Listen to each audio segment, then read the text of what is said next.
Oke. Dari rabi terus dikatakan anak Tuhan, terus dikatakan di sini Tuhan, terus dikatakan ini sebentar Bang. Kita perinci ayat ini Bang yang Abang baca. Tadi murid-murid yang 12 menyatakan dia seorang rabi.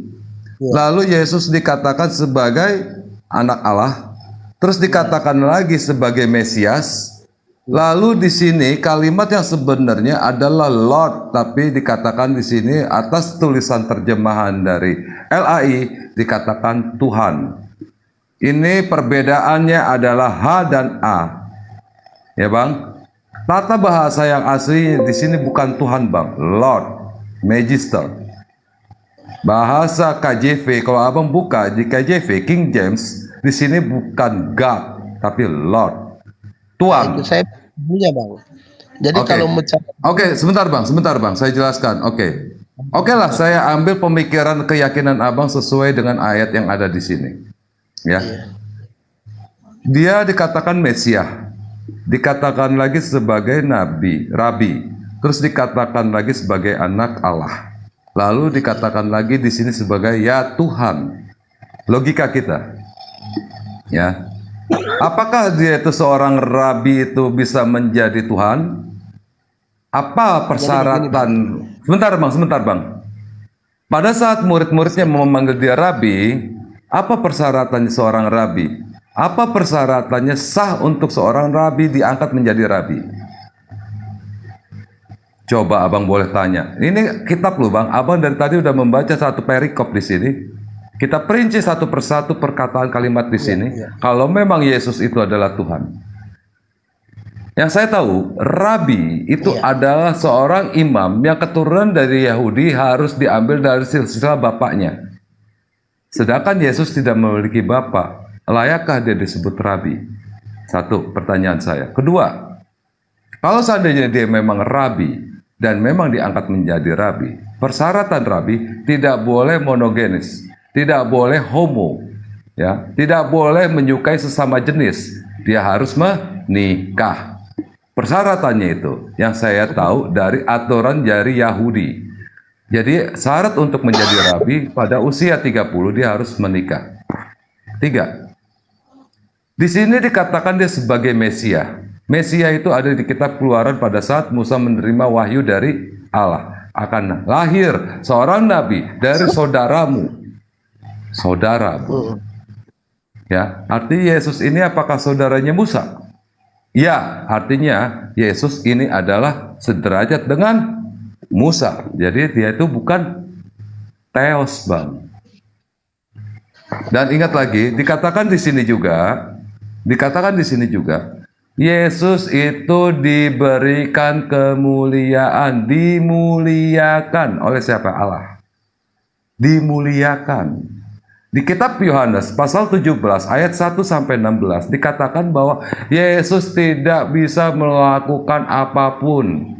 Hanya Allah Bapa lah yang bisa melakukan segala pekerjaannya. Yohanes berapa itu, Bang? Oh, Yohanes 4, ya betul, Yohanes 4. Sorry, makanya saya modal hafalan ini. Yohanes 17 1 sampai 16 lah, Bang, dibaca itu, Bang. Yohanes 17 ya. Iya. Ayat berapa itu dikatakan Yesus tidak bisa 1 sampai 16. 1 sampai 16, Bang. Yesus tidak bisa berbuat apa-apa ya. Oh iya saya dong. Baru tahu sebagai orang Kristen saya baru dengar ini. Oke. Di ayat berapa, Bang? 1:16, Bang. 1 sampai 16, Bang. Ya, maksudnya penyebutan itu yang tadi katakan bahwa Yesus itu tidak bisa. Saya nggak bawa Bible Anda, jadi Anda buka aja dulu, baca aja Bang dari 1 sampai 16, masa Abang baca kitab aja nggak mau, Bang?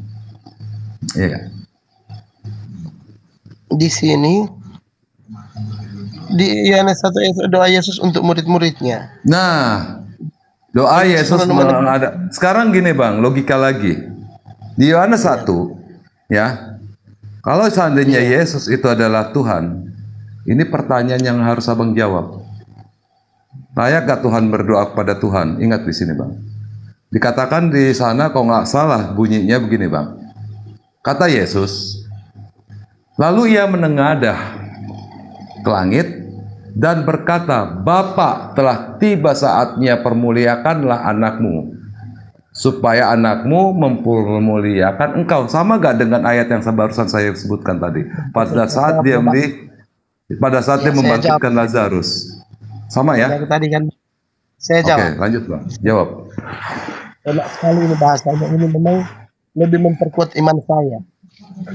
Yesus berkata, menengadah ke langit dan berkata, Bapa, telah tiba saatnya, permuliakanlah anakmu, supaya anakmu mempermuliakan engkau.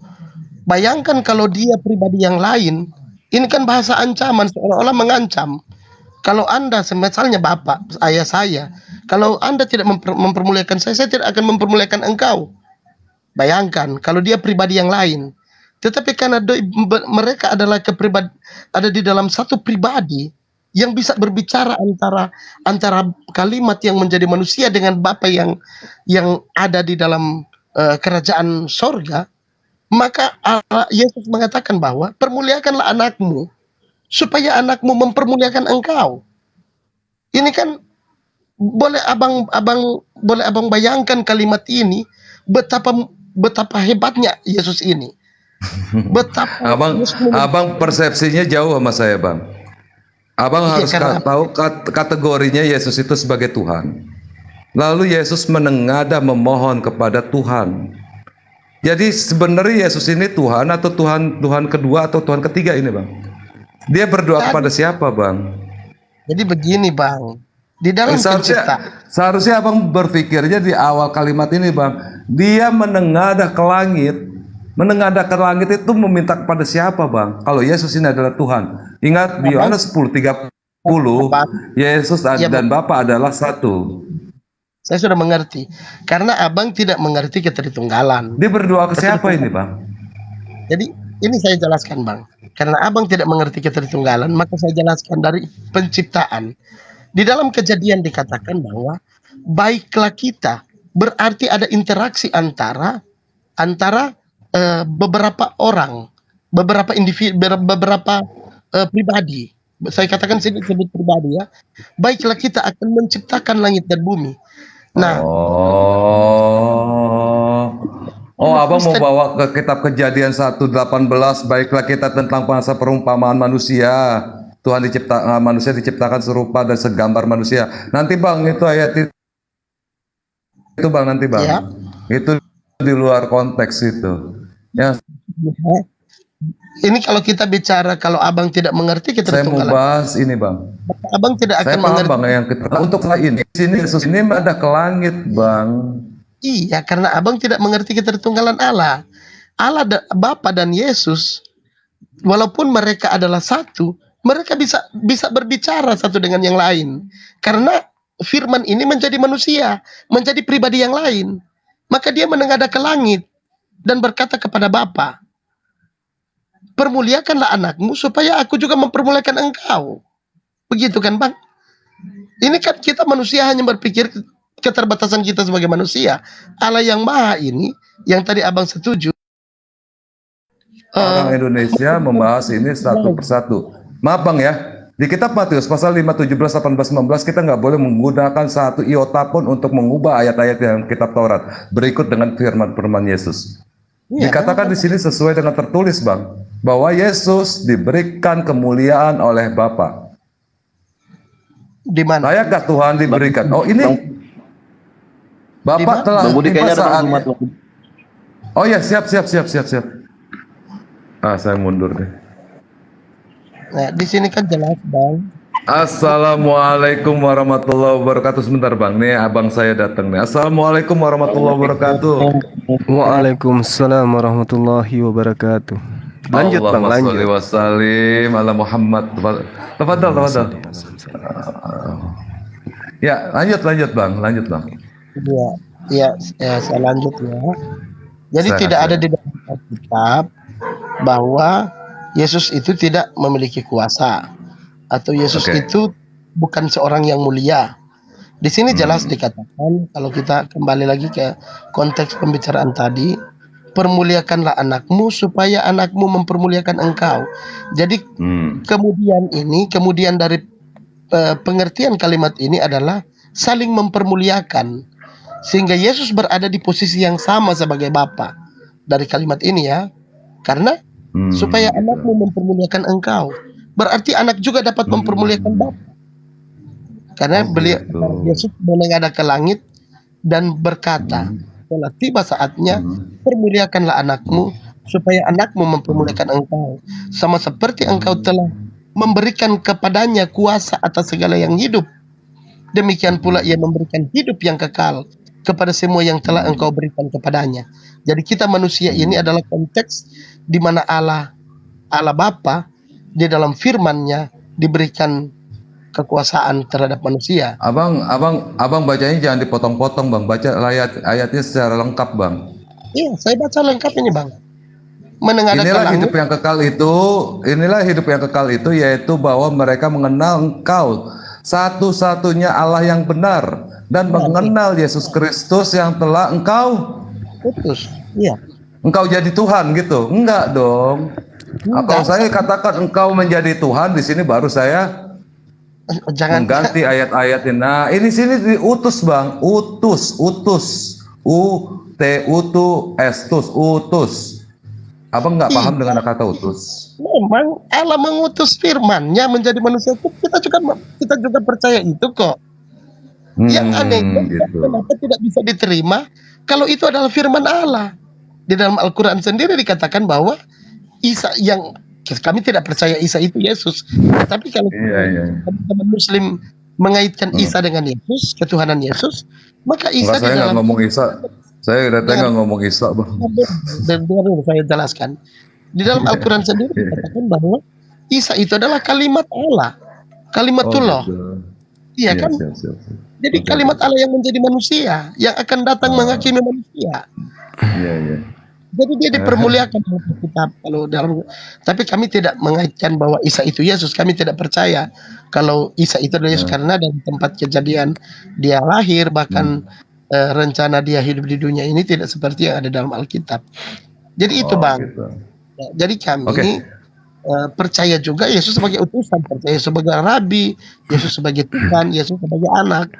Itu keimanan kami. Karena kami percaya. Bang, saya minta waktu dulu, Bang. Sebentar, saya mau ke toilet dulu. Bisa dilanjutkan dengan abang saya nih, satu nih, Bang Zuma nih. Saya ke toilet dulu ya, Bang. Bang. Iya, Bang, makasih. Minta maaf dulu sebentar. Lanjut, Bang. Iya. Oke. Bung, tadi saudara mengatakan Anda tidak percaya kepada Nabi Isa alaihissalam. Iya. Lalu yang Anda percaya itu yang mana? Ya, Yesus. Kami tidak percaya dengan Nabi Isa karena tidak ada di dalam Alkitab, ya. Baik. Nah, kalau Anda percaya kepada Yesus, berarti yang harus Anda percaya adalah perkataan Dia, bukan? Iya. Oke. Nah, bagaimana dengan perkataan orang-orang yang datang setelah Yesus? Seperti Paulus, Lukas, Markus. Mana yang Anda lebih percayai, Yesus atau mereka? Mereka adalah orang-orang yang menyaksikan ketuhanan Yesus. Sehingga maksud saya, yang mana yang Anda percayai, Yesus atau penulis kitab yang saya maksud tadi, orang-orang yang tadi? Jadi keimanan kami terhadap Yesus. Nah, keimanan kami diperkuat oleh saksi-saksi yang menyaksikan langsung kehidupan Yesus. Seperti Matius, Markus, Lukas, Yohanes, dan penginjil-penginjil bab penginjil. Berarti yang Anda percayai di sini adalah penulis, bukan Yesusnya, kan gitu ya? Bagaimana saya katakan lain kok diteliti lain? Jangan begitulah, Bang. Enggak, maksudnya gini. Contoh misalnya gini, Bang. Yesus mengatakan dengan mulutnya sendiri bahwasanya langit dan bumi tidak akan lenyap. Ya, lebih mudah langit dan bumi itu lenyap daripada setitik dari hukum Taurat itu dibatalkan. Itu Yesus. Anda percaya enggak itu? Di kitab mana dikatakan itu, Bang? Lukas 16 nomor 17. Lukas 16 nomor 17. Iya.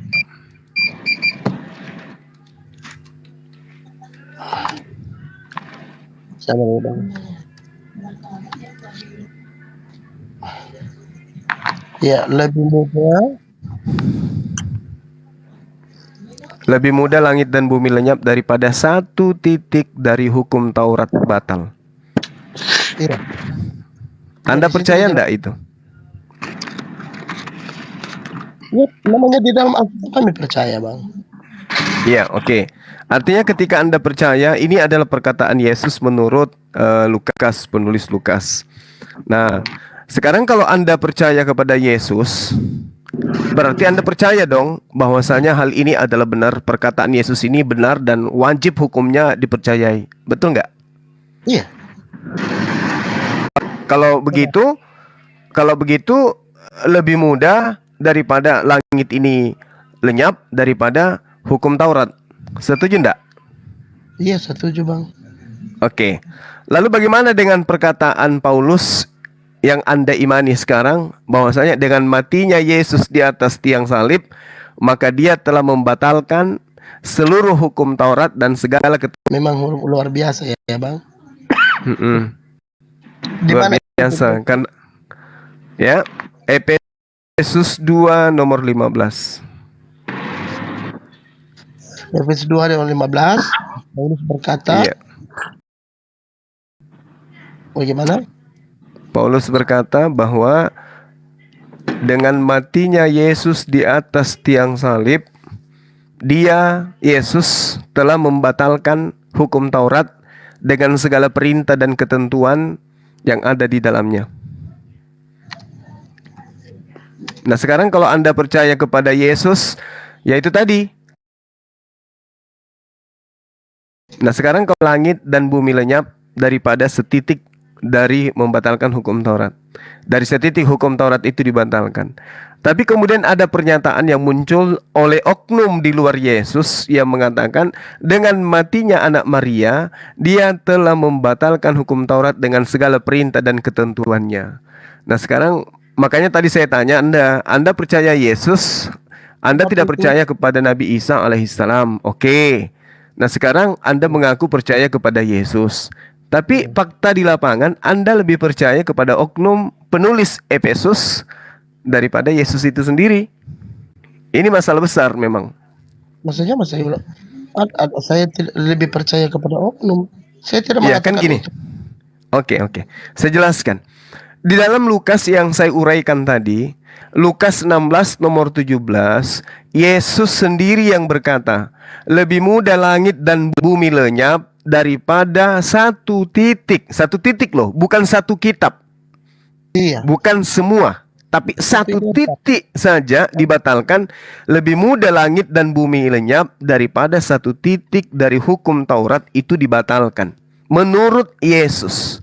Tapi menurut seseorang yang Anda ikuti di dalam kitab saudara, Efesus 2 nomor 15, sebab dengan matinya Yesus anak Maria, dia telah membatalkan hukum Taurat dengan segala perintah dan ketentuan yang ada di dalamnya.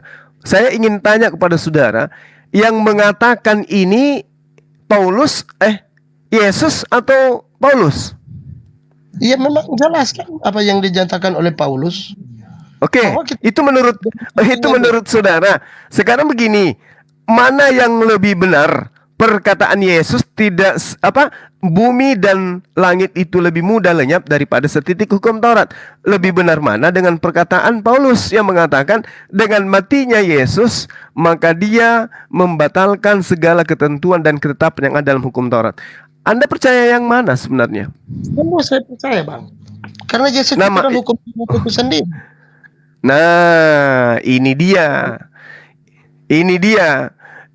Ketika Yesus mengatakan dirinya, kemudian mengatakan lebih mudah langit dan bumi itu lenyap daripada setitik hukum Taurat, ternyata ada oknum yang datang setelahnya memproklamirkan bahwa sangat mudah hukum Taurat itu dibatalkan. Hanya dengan menangkap Yesus dan membunuhnya di atas tiang salib, maka semua ketetapan hukum Taurat itu batal. Karena Anda tidak mengerti Yesus itu sebagai firman. Iya kan Bang? Gitu Bang.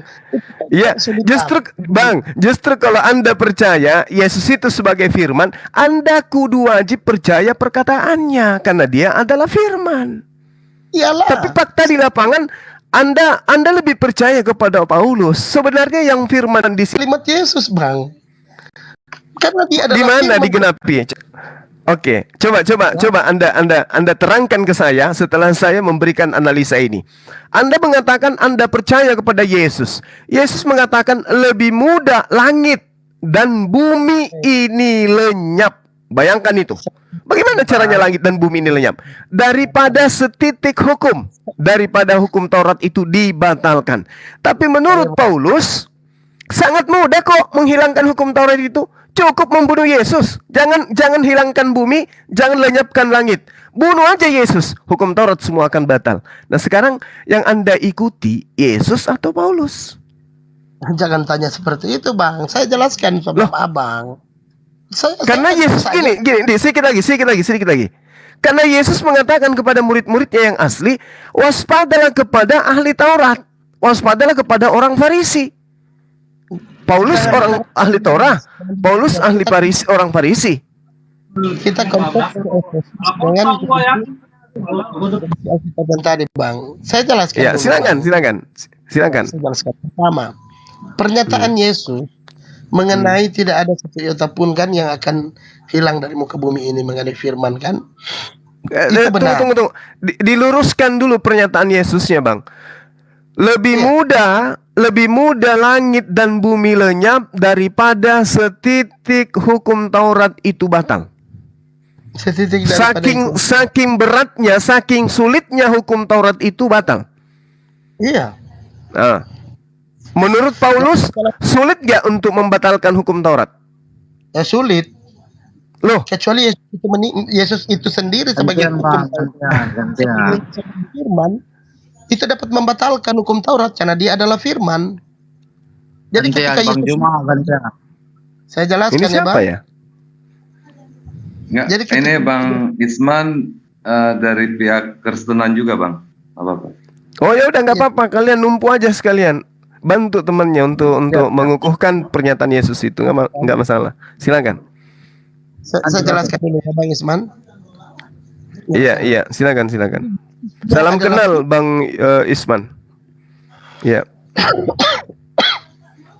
Oke, boleh Bang? Iya. Silakan. Jadi pertama, memang namanya firman itu tidak akan mudah. Nah, tidak akan mudah hilang dari muka bumi ini. Masih lebih mudah langit dan bumi lenyap daripada firman.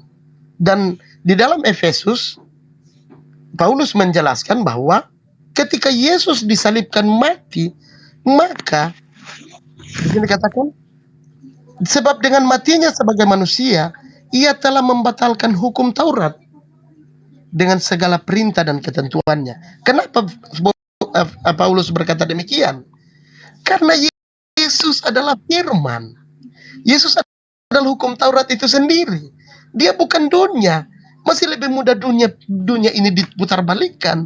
Masih lebih gampang dunia ini kena bom atom atau segala macam hancur lebur daripada menghilangkan firman itu sendiri. Tetapi Paulus menjelaskan di sini bahwa ketika Yesus mati sebagai manusia, maka ia telah membatalkan hukum Taurat dengan segala perintah dan ketentuannya. Untuk apa? Untuk menciptakan keduanya menjadi satu, manusia baru di dalam dirinya, dan dengan itu mengadakan damai sejahtera. Kan sinkron Bang. Firman yang telah disalib mati, dengan demikian segala ketetapan yang ada di dalam hukum Taurat itu juga dibatalkan. Telah membatalkan hukum Taurat dengan matinya Yesus. Karena ada tujuannya untuk menciptakan keduanya menjadi satu, yaitu firman sebagai manusia dan firman itu sendiri, yaitu manusia baru di dalam dirinya, dan dengan itu mengadakan damai sejahtera. Oke, Bang? Iya, oke. Jadi, Mungkin tidak ada ada tambahan dari teman kita, Huta Galung, silakan. Sebelum saya tanggapin. Iya, ya, mungkin Bung Isman. Silakan Bung Isman.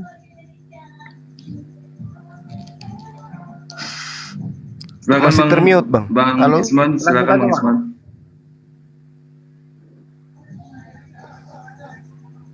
Silakan. Lanjut aja bang, lanjut. Oke, baik. Jadi saudara mengatakan Yesus itu firman. Itu satu, sebagai tameng untuk kemudian melegalkan pernyataan Paulus. Sementara Yesus, Bung, di dalam pernyataannya pengajar penerima firman. Dia penyampai firman, dia penerima firman, Bukan kemudian penerima firman. Dia bukan dia, penerima firman. Saya klarifikasi bang, dia bukan penerima firman. Dia adalah oke, firman yang hidup. oke, baik, baik. Firman itu Oke, sendiri. oke, baik. Penerima Dengarkan firman. perkataan Ya. saya, dengarkan perkataan saya. Nanti Anda sanggah. Lagi-lagi Anda melakukan sesuatu tindakan yang sangat ceroboh, dan sekali lagi saya katakan Anda menjadikan Paulus sebagai tameng. Anda mengatakan Yesus bukan penerima firman. Saya uraikan, tolong bantah nanti. Yohanes 8 nomor 28, nomor 26. Banyak yang harus kukatakan dan kuhakimi tentang kamu. Akan tetapi dia yang mengutus aku adalah benar.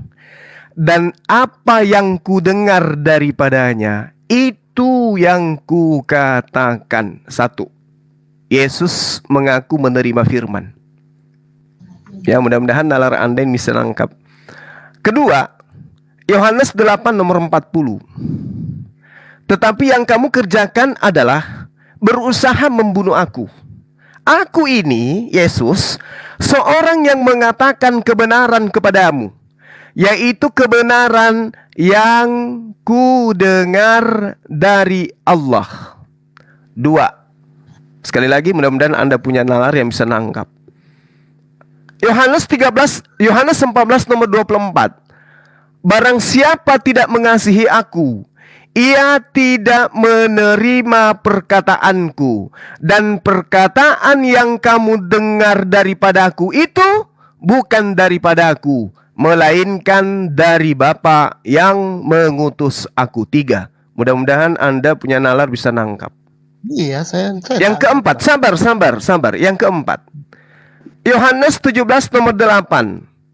Sebab segala perkataan yang engkau berikan, kau sampaikan kepada aku, telah ku sampaikan kepada mereka, dan mereka menerimanya. Mereka percaya. Mereka benar-benar tahu bahwa aku datang daripadamu, dan mereka percaya bahwa engkaulah yang telah mengutus aku. 4:5 pula. Mudah-mudahan nalar Anda bisa nangkap. Terakhir, saya kasih bonus. Yohanes 8 nomor 14. Jawab Yesus kepada mereka, biarpun aku bersaksi tentang diriku sendiri, namun kesaksianku itu benar. Sebab aku tahu dari mana aku datang dan kemana aku pergi. Tetapi kamu tidak tahu dari mana aku datang dan kemana aku pergi. Jelas data per data dari kitab saudara, Yesus itu penerima firman. Tapi Anda mencoba untuk mengatakan Yesus itu bukan penerima firman.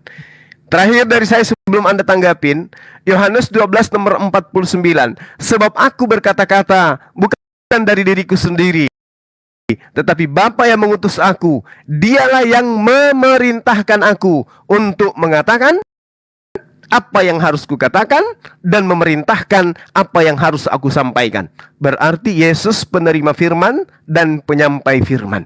Kembali kepada yang tadi, Lukas 16 nomor 17. Lebih mudah langit bumi lenyap daripada setitik hukum Taurat dibatalkan. Perkataan Yesus itu adalah perkataan dari pencipta langit dan bumi. Muncul Paulus. Terlalu banyak bang. Muncul Paulus. Sabar bang. Muncul Paulus yang adalah pendiri iman Anda. Dengan matinya Yesus di atas tiang salib, dia telah membatalkan. Ini tuduhan. Yesus telah membatalkan ketentuan, tunjukkan dukungannya di dalam perjanjian lama atau di dalam perkataan-perkataan Yesus. Silakan. Assalamualaikum warahmatullahi Oke, wabarakatuh. pertama. Waalaikumsalam warahmatullahi wabarakatuh. Gurundaku Kang aku samamu. Masya Allah. Lanjut.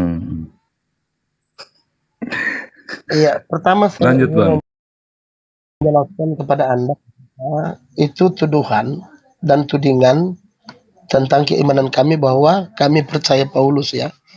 Itu salah. Jadi bukan hanya kepada Efesus atau Kolose atau kitab-kitab yang lain. Injil adalah yang paling banyak yang menjelaskan tentang kehidupan Yesus. Jadi di dalam Injil belum ada Paulus ya. Itu pertama. Kemudian dari tadi Anda sudah katakan bahwa siapa Yesus, dia adalah utusan atau apapun itu hanya bagian-bagian kitab yang Anda tidak sinkronkan dengan isi kitab yang lain. Yang di dalam Yohanes 1 mengawali kitab Yohanes, di Yohanes sebelum sesudahnya adalah penjelasan Yesus tentang dirinya. Di dalam Yohanes 1 jelas dikatakan bahwa pada mulanya adalah firman, firman itu bersama-sama dengan Allah, dan firman itu adalah Allah. Jadi Yesus yang adalah firman bersama-sama dengan Allah, dan dia adalah Allah. Kemudian pada ayat-ayat yang Bapak comot tadi, di situ dijelaskan bahwa mengenai siapa Yesus. Karena banyak mereka yang tidak mengenal dia, maka dia harus biasa yang berani mengatakan bahwa kata yang keluar dari mulutnya adalah kata dari Bapa. Karena perkataannya mengandung kuasa. Nah, dengan demikian sebenarnya itu hanya bagian dari Yesus menjelaskan dia sebagai rabi, dia sebagai anak Allah, dia sebagai nabi yang dilihat oleh manusia yang tidak mengenal dia. Makanya dia memperkenalkan dirinya. Dia memperkenalkan satu persatu tentang pribadinya yang mereka tidak tahu. Kalian harus percaya saya ini diutus oleh Bapa. Saya ini yang saya katakan ini adalah kalimat Bapa. Tetapi yang sebenarnya rencana-rencana kedatangan Yesus itu sudah dinubuatkan dan dinyatakan di dalam Yohanes 1. Siapakah dia? Dia adalah firman yang menjadi manusia. Jadi mohon maaf Bang, kalau Abang selalu seolah-olah ada pemaksaan bahwa keimanan kami itu kepada Paulus, keimanan kami itu Yesus itu dia bukan Tuhan. Itu karena Abang tidak mengerti ketuhanan kami. Yesus sebagai Tuhan. Ketuhanan kami sudah paripurna Bang. Kami sudah percaya karena ada janji-janji keselamatan di dalamnya. Jadi keimanan kami itu jelas nyata bahwa dia akan datang menjemput kami. Dia akan menyelamatkan kami dari dosa-dosa melalui pengampunannya sehingga kita bisa layak di hadapan dia. Iya, mungkin kalau singkat. saya diperkenankan nanti ambil bagian, mohon dikasih waktu. Ya, silakan. Abang Petrus dari agama apa Bang? Boleh tahu Bang, saya Bang. Saya dari Kristen. Protestan, Ya, oke. Silakan Bang. Jadi Silakan, Bang. selamat malam saudara-saudari yang terkasih. Suatu kehormatan ya kita bisa sharing malam hari ini. Jadi dari sekian panjang penjelasan Ustadz Zuma tadi itu, saya hanya mengambil 2 poin saja dari semua panjang lebar ayat-ayat yang diambil, yaitu tentang Paulus dan tentang ketuhanan Yesus Kristus. Sementara yang lain saya tidak akan mengomentari karena beliau hanya mencoba menafsir ayat-ayat Alkitab sesuai dengan apa pikirannya, tidak sesuai dengan fakta atau teks yang ada. Nah, mengenai Paulus sendiri, saya tidak habis pikir ya, kenapa apologis Muslim modern sekarang begitu membenci Paulus. Sementara tidak ada satu dokumen pun dari literatur Islam yang tertua dari zaman Sri Baginda yang pernah mencoba memfitnah Paulus dengan kata-kata ini. Nah, siapa Paulus dalam perspektif ulama Islam yang terkenal? Ibnu Katsir dalam tafsirnya untuk surat Yasin ayat 14, fa'azasna bithalithin, kemudian kami kuatkan dengan utusan yang ketiga. Dalam tafsirnya, yakni kami perkuat keduanya dengan rasul yang ketiga. Ibnu Jurais telah meriwayatkan dari Wahab Ibnu Sulaiman dari Suhaib Al-Jibai yang mengatakan bahwa nama kedua rasul yang pertama adalah Simon dan Yohana. Sedangkan nama rasul yang ketiga ialah Paulus dan nama negerinya adalah Antioquia. Simon ini adalah Simon Petrus, ya bahasa Arabnya Simon. Yohanes adalah Yohana dalam bahasa Arabnya. Bahasa Arab tidak mengenal kata P. P berubah menjadi B, menjadi Paulus. Nah, bagaimana Paulus yang adalah rasul menurut tafsir Ibnu Katsir difitnah gitu loh. Dan lanjutannya Dibaca sampai habis dong. faqalua. Tafsirnya Faqalua. dibaca sampai habis. Maka ketiga utusan itu berkata, yaitu kepada penduduk negeri tersebut, inna ilaikum mursaluna. Sesungguhnya kami adalah orang-orang yang diutus kepadamu, yakni dari Tuhan kalian yang telah menciptakan kalian. Dia memerintahkan kepada kalian agar menyembah Dia semata, tiada sekutu baginya. Demikianlah menurut Abul Aliyah. Tetapi Qatada Ibnu Di'amah menduga bahwa ketiganya adalah utusan Al-Masih alaihissalam kepada negeri Antioquia. Qalu ama antum ila Baca basarun artinya aja bang, baca artinya aja bang. Artinya bang. Mereka Jadi menjawab, tertawaan, Bang. kamu tidak Sorry, lain sorry, hanya sorry. Baca manusia apa jadi seperti tertawaan, kami. Bang? Nggak apa-apa. Baca artinya aja Izinkan bang. Malu, izinkan saya dong sorry. menyelesaikan dong. Enggak, baca artinya aja. Baca artinya aja, salah-salah Anda baca. Saya membacakan kok, berarti kalian nggak ngerti bahasa Arab. Saya kan bacakan Arabnya, bacakan Aduh. terjemahannya. Aduh, abang Bacaan ini kacau, Bang. di sini. Nggak apa-apa ya. Nanti saya belajar lagi. Ya. Di sini. Nah, jadi ternyata Paulus itu adalah Rasulullah. Nah, tugas Ustadz Jumas, tolong saya dibantu. Coba ambil satu tulisan Islam perdana dari zaman para rasul atau sahabat para rasul yang mencoba mendiskreditkan Paulus. Tidak ada. Kalaulah Paulus begitu jahatnya adalah penyesat hampir 3 miliar Kristen sekarang di dunia ini, bagaimana mungkin Allah Subhanahu wa taala tidak menyebut satu pun nama Paulus dalam Al-Qur'an? Ya. Jadi saudara-saudara, mari kita berpikir jernih ya. Kemudian tentang Yesus, ketuhanan Yesus. Tidak ada satupun keberatan Allah Subhanahu wa taala dalam Quran yang menyangkal bahwa Al-Masih itu adalah Tuhan. Tidak ada. Ada ayat yang menyangkal memang kealahannya. Dan ini bisa diterima. Kalau Yesus dianggap Allah dalam konteks Bapa, dia bukan Bapa. Nanti kita jelaskan itu. Tetapi dalam banyak hal kita bisa melihat bahwa Al-Quran sebenarnya justru mempertegas bahwa Al-Masih itu adalah Allah atau Tuhan dalam rupa hamba Allah. Itu bisa kita lihat dalam beberapa ayat. Tadi Ustaz sebelumnya tadi mencoba mengatakan bagaimana Tuhan bisa berdoa kepada Tuhan. Walaupun tadi ayat yang dikutip kurang tepat. Yang lebih tepat Lukas 9 ayat 18. Pada suatu kali ketika Yesus berdoa seorang diri, datanglah murid-muridnya kepadanya.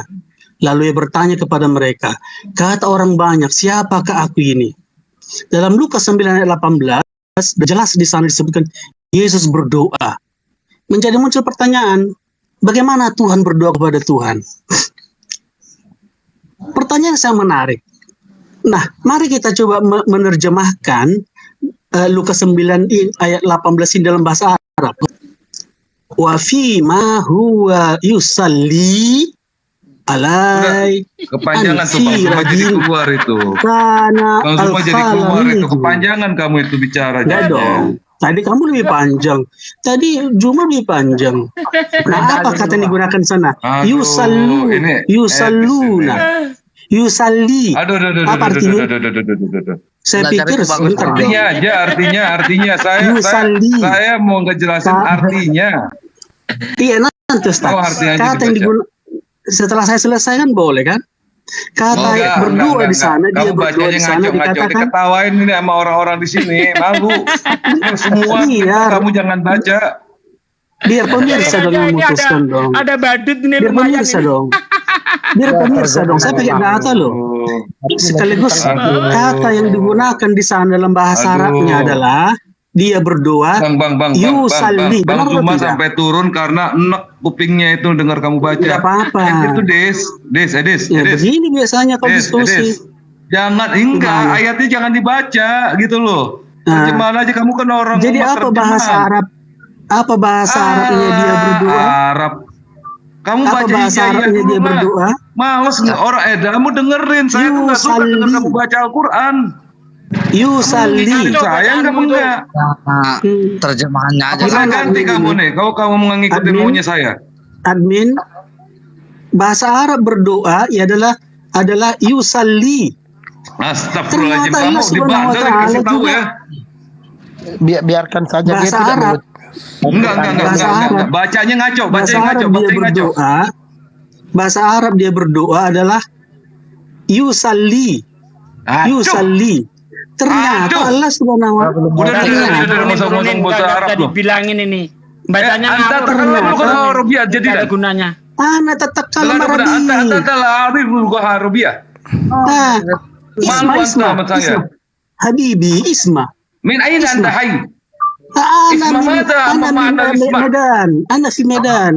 Min aina anta? Halo. Isma mada? Mana Isma? هذا Haza mada haza. Isma. Haja. Jadi begini, bagaimana tadi diskusi? Lu nggak usah banyak ini deh. nggak usah. Aduh, Jadi Pak. bahasa Apa Arab, menurut teman saya, bahasa saya Arab keluarin ya, untuk di sini dia udah berdoa jelas ya. adalah Keluarin. yusalli. Nggak ada gunanya juga. Ternyata Nggak ada gunanya. Di mute aja bang, di mute. Bacanya aja Di mute aja. pletot-pletot gak karo-karuan gitu kok. Aduh, Iya, nggak ngomong. bener bacanya. Baca aja terjemahnya udah gitu loh, biar enak. Ini telinga kita nih apa terasa gatel denger kayak gitu tuh. Bacanya aja nggak becus. Saya juga emo. Maaf ya bang, abang-abang semuanya yang ada di atas, maaf. Saya bukannya napa, saya terus aja sesuai permintaan dari teman-teman di bawah. Tolong jangan dibacakan ayatnya karena mereka ini orang ini nggak bacain, nggak becus. Saya harus denger dong apa yang Kacau dikatakan jadinya. teman-teman di bawah gitu loh. Ya. Oke, Bang Zuma maaf, minta maaf Bang Zuma ya, minta maaf sekali lagi. Ini abang saya nih. Lanjut Bang Zuma, lanjut yang lainnya untuk membahas tadi. Silakan. Oke, baik.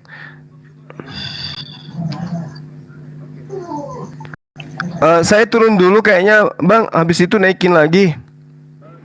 Siap. Double suara saya nih. Oke, siap. Siap. Langsung Bang, langsung Bang. Langsung turun, langsung saya naikin.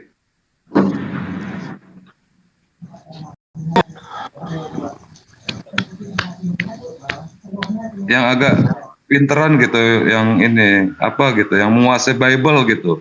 Coba. Yang nguasain Bible siapa gitu? Ya kalau saya bang bukan ahli Enggak, Bible. Bang. Maaf, bukan ke abang-abang ini, bukan. Maksudnya ini yang mau naik ini. Yang mau naik ini ayo. Biar jadinya jangan kayak tadi gitu. Saya nggak suka, Bang. Pendeta, saya Apa dulu, Bang Zuma? Iya. Tafadhol. Baik. Jadi sebelum kita masuk ke tema kita ya, saya ingin mengkanter dari penyesat tadi ya, si Petro. Ketika dia membawa Oh iya tafsir itu si gitu Petro ya. ya. Iya, itu Petro. Lagi salah maksud saya. Ya, jadi di penjelasan tafsir itu mereka potong-potong tentang bulus. Justru hadits itu tafsir itu di akhir kalimat itu jelas sekali dikatakan allamahum zalika rajulum mi yahudi yaqulu lahu. Ya, bulus wakalatil yahudu huwa waladun nar. Jadi dia itu adalah anak penghuni neraka. Wa kazzabu kulluhum. Ya, ini sangat jelas ini. Jadi kita umat Islam itu nggak bisa ditipu dengan penjelasan-penjelasan potongan-potongan kayak gitu ya. Malah kalau kita melihat dengan seksama, Paulus itu dikatakan sebagai binatang neraka jahanam gitu ya. Itu di tafsir yang sama. Tapi mereka tidak berani untuk membaca tafsirannya sampai selesai. Itu dikatakan Paulus itu sebagai plagiator, pembaca Injil dan juga Bible. Suara saya masih kedengaran, Bang? Jelas sekali, jelas. Oke. Bagus. Nah, jadi kita tidak punya kewajiban kemudian untuk lebih jauh membahas tentang apa yang dibawa Petro, karena beliau itu kan tidak bisa baca Quran apalagi membahas hadits. Nah, kembali kepada tema yang tadi gitu ya.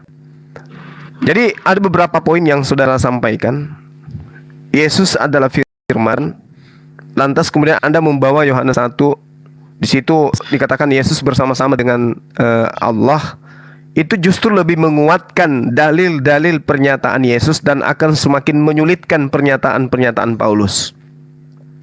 Kalau Yesus dan Allah itu adalah satu dalam hal pengajaran dan pengutusan visi dan misinya, maka kedudukan perkataan Paulus itu dalam arti kata tuduhannya terhadap Yesus itu akan semakin berat dan akan semakin susah mendapatkan dukungan. Karena ternyata Yesus itu adalah Sang Firman. Sebagai Sang Firman, maka ucapannya jauh lebih valid daripada pernyataan Paulus. Nah, ini saya katakan bahwa kepandaian seseorang itu bisa dilihat bagaimana dia menelaah sebuah narasi. Ya. Kemudian saudara mengatakan Yesus itu adalah Sang Firman yang kemudian Yesus itu yang mati di atas tiang salib karena dia adalah Taurat itu sendiri. Saya ingin mengatakan kepada saudara, pernyataan Paulus itu bukan hanya sebatas Efesus itu. Coba kita lihat di dalam Roma 7 nomor 6.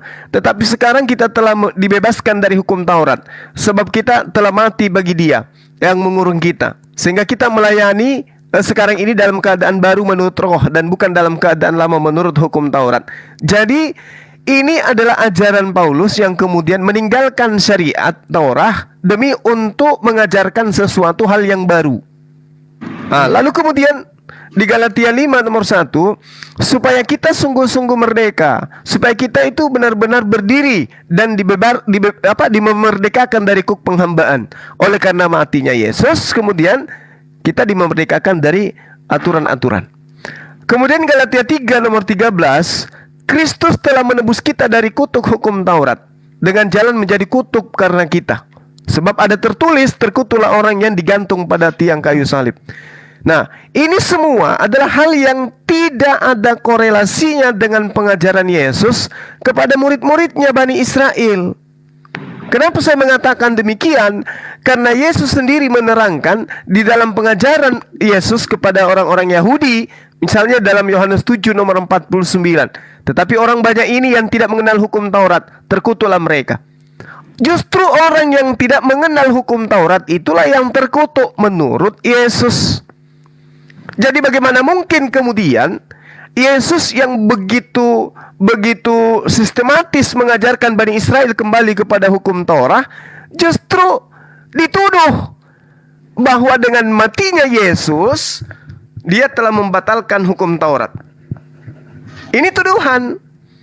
Kalau saudara mengatakan, oh itu bukan tuduhan, itu adalah kebenaran karena Yesus adalah Taurat itu sendiri. Tolong buktikan kepada saya, kasih data kepada saya, apakah itu di perjanjian lama atau di perjanjian perkataan Yesus bahwa hukum Taurat itu adalah kutukan. Di mana tertulis itu? Karena yang saya temukan di dalam kitab saudara, justru orang yang tidak melakukan hukum Taurat itulah orang itu yang terkutuk, bukan hukum Tauratnya yang terkutuk. Bahkan kalau Anda melihat dalam Filipi 3 nomor 8, Paulus justru mengatakan hukum Taurat itu adalah sampah. Sementara hukum Taurat itu adalah tiket yang Tuhan berikan kepada Bani Israel agar Bani Israel itu mendapatkan hidup. Bagaimana engkau mengatakan aku baik? Hanya ada satu yang baik, yaitu jika engkau ingin memperoleh hidup, taatilah segala perintah-perintah Allah. Perintah Allah itu direkam di mana? Di hukum Taurat. Ternyata untuk mendapatkan hidup kekal harus menjalankan hukum Taurat. Tapi ternyata Paulus kemudian datang. Dengan matinya Yesus di tiang salib, maka dia telah membatalkan hukum Taurat dan segala ketetapan dan ketentuan yang ada di dalamnya. Dan Anda mengaminkan perkataan Paulus, meninggalkan perkataan Yesus. Silakan. Sudah panjang sekali Bang, bisa Bang. Saya jelaskan kepada dan teman-teman semua yang Kecil suaranya, mungkin Bang. ingin mengulang. Ya saya jelaskan, bisa dengar Bang. Saya jelaskan. Jadi kalimat yang dikatakan oleh Paulus dalam Efesus itu, dengan matinya Yesus berarti dia telah membatalkan seluruh isi hukum Taurat. Hukum Taurat perlu kita ketahui bersama bahwa hukum Taurat itu diambil Musa di atas gunung Sinai, diberikan oleh Allah kepada Musa sebagai ketetapan-ketetapan untuk cara hidup bangsa Israel. Nah, melalui hukum Taurat itu, siapa yang hidup di dalam hukum Taurat pasti akan mendapatkan kutuk ketika melanggar hukum Taurat itu sendiri. Nah, kutuk-kutuk yang dalam hukum Taurat itu berlaku bagi kehidupan bangsa Israel di dalam perjalanan di kitab Taurat. Keseluruhan kehidupan bangsa Israel itu bergantung pada hukum Taurat. Kedatangan Yesus dalam rangka penggenapan hukum Taurat, dia menjelaskan kembali kepada umat Israel bahwa kembalilah kepada hukum Taurat. Kembalilah kepada perkataan-perkataan Allah itu sendiri. Jangan membunuh, jangan berzina, jangan mencuri, dan lain-lain sebagainya. Ada 10 hukum Taurat ya. Nah, kenapa Paulus mengatakan demikian? Yesus itu sebagai membatalkan hukum Taurat, karena ketika Yesus mati, dengan demikian segala kutuk-kutuk yang pernah terjadi pada masa sebelumnya yang diterima oleh bangsa Israel itu dibersihkan oleh Yesus itu sendiri dengan darahnya. Dia menyucikan kita manusia dari dosa-dosa yang kita lakukan. Sehingga dalam konteks ini hukum Taurat yang kena pada diri kita sendiri itu telah terbatalkan hanya karena dengan penyerahan tubuhnya sendiri sebagai korban untuk membatalkan hukum Taurat. Kenapa dikatakan seperti itu? Karena di zaman dahulu ketika orang berbuat dosa di zaman perjanjian baru atau dalam Taurat, ketika orang melakukan dosa maka dia harus mengambil domba jantan yang mulus, bersih, suci, atau domba yang tidak bercacat untuk dijadikan korban bakaran supaya dia dapat diampuni dosanya. Nah, Yesus yang datang sebagai manusia ini dengan tubuhnya yang suci, yang tidak bercacat, yang tidak memiliki dosa, dia mempersembahkan dirinya hanya untuk karena dosa-dosa kita manusia. Sehingga Paulus mengatakan bahwa dengan matinya Yesus, maka seluruh hukum Taurat itu terbatalkan. Mungkin itu yang bisa saya jelaskan, supaya jangan kita seolah-olah memisahkan antara hukum Taurat dengan Yesus itu sendiri. Hukum Taurat itu adalah penggenapan hukum Taurat. Ya demikian. Kenapa penggenapan hukum Taurat? Karena ajaran-ajaran yang dimaksud di dalam hukum Taurat yang salah diartikan oleh bangsa-bangsa Yahudi pada waktu itu, di mana mata ganti mata, gigi ganti gigi, maka Yesus menjelaskan yang dimaksud di dalam keseluruhan isi hukum Taurat itu adalah kasih. Yesus menjelaskan maksud dari hukum Taurat adalah kasih, mengasihi sesama, mengasihi musuh. Memang ajaran-ajaran Yesus ini sering tidak dapat diterima oleh akal sehat manusia. Masa bisa orang membunuh orang tua saya, kok bisa saya ampuni? Tapi itulah yang dimaksud oleh Tuhan, bahwa pengadilan yang akan datang itu adalah milik Allah itu sendiri. Sehingga kita bertugas menjalankan hukum Taurat. Apa yang dimaksud dengan hukum Taurat? Itu adalah kasih. Sekalipun saudara telah membunuh orang tua saya misalnya, saya berhak menjalankan firman dengan mengasihi saudara, mendoakan saudara. Semoga saudara bertobat dan saudara mengambil jalan yang diinginkan oleh firman itu sendiri. Mungkin itu yang boleh saya jelaskan sedikit ya Bang. Oke, baik. Nah, disinilah bagi orang-orang yang menggunakan akal sehat itu merasa geli. Ketika kemudian ajaran kasih itu adalah membatalkan hukum Taurat, lalu kemudian memaafkan orang yang melakukan penganiayaan, pembunuhan, dan seterusnya. Sedangkan hanya karena makan buah ilmu pengetahuan, Adam tidak dimaafkan. Malah dosanya merembet sampai kemana-mana, sampai ke orang-orang yang belum lahir sekalipun. Jadi Ya, itu sangat Jadi sangat timpang gitu loh. Apa yang Anda jual dengan apa yang Anda kemudian perkirakan terhadap apa yang terjadi kepada. Abang, saya tidak menjual di sini ya Bang. Saya tidak menjual, saya hanya Jangan menjelaskan. dipotong, Bang. Sebaiknya jangan dipotong, Bang. Biar Iya, diselesaikan dulu, Bang. Supaya jangan Iya. jangan Santai bang, santai bang, santai. seolah-olah Sama seperti ini Bang, sama seperti iblis di dalam Kisah Para Rasul 16 nomor 16 menjual Paulus. Inilah Paulus, utusan Tuhan yang maha tinggi, yang mengajarkan kepada kalian keselamatan. Iblisnya teriak kayak begitu. Paulus mengatakan, "Shh, diam, diam. Enyalah kau." Padahal iblisnya itu mengajarkan suatu kebenaran menurut versi Kristen. Iblis teriak. Orang yang kerasukan setan itu teriak, "Inilah Paulus, utusan yang maha tinggi yang mengajar kalian kepada keselamatan." Paulus marah. Mengatakan, "Enyahlah kau daripada, kau adalah," apa itu dikatakan. Dia tidak mengatakan kau adalah penjahat, tapi dikatakan, dengan nama Yesus, keluarlah engkau dari sini, kata Paulus.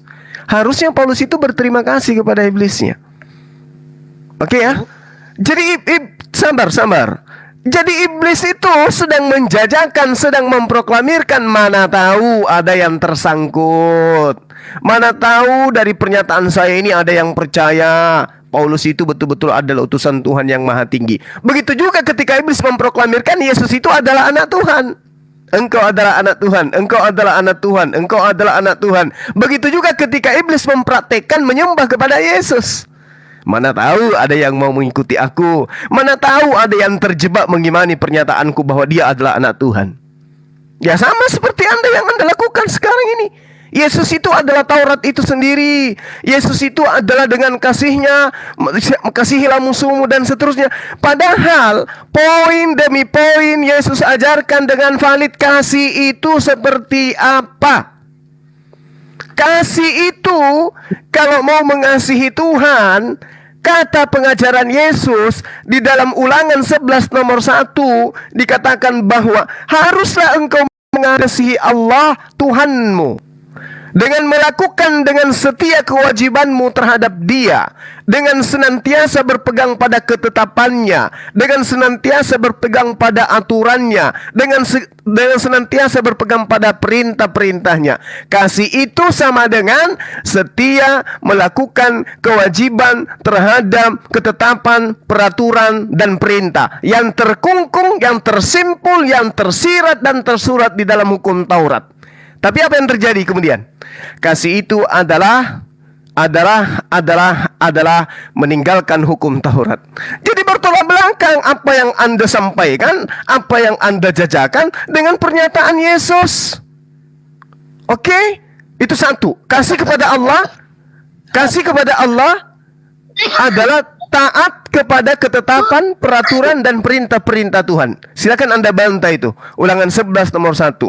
Kemudian kasih kepada... Lanjut Bang. Terlalu panjang Bang. Abang ini seolah-olah berpikir sepihak ya. Tidak mengerti dengan apa maksud saya. Jelas sekali Bang. Kita itu Abang juga harus mengerti. Abang juga harus mengerti isi Bible. Jangan Anda hanya mengedepankan iman, kan gitu. Apalagi menertawakan ajaran Yesus. Nggak bagus. Anda sedang menertawakan ajaran Yesus gitu loh. Saya sedang menjelaskan, Anda potong-potong, Anda tertawa. Tapi tertawa Anda itu menyiratkan sesuatu yang sangat sakit gitu loh. Ada yang tersakiti di dalam diri Anda sehingga ketawa Anda itu nampak kelihatan gitu loh. Oke? Kasih kepada Allah. Dengar Bang, dengar. Saya ini orang belajar, Bung. Iya, Saya ini orang belajar, Bung. Oke, sekarang kalau Anda belajar, mari kita uraikan sejauh mana Anda belajar.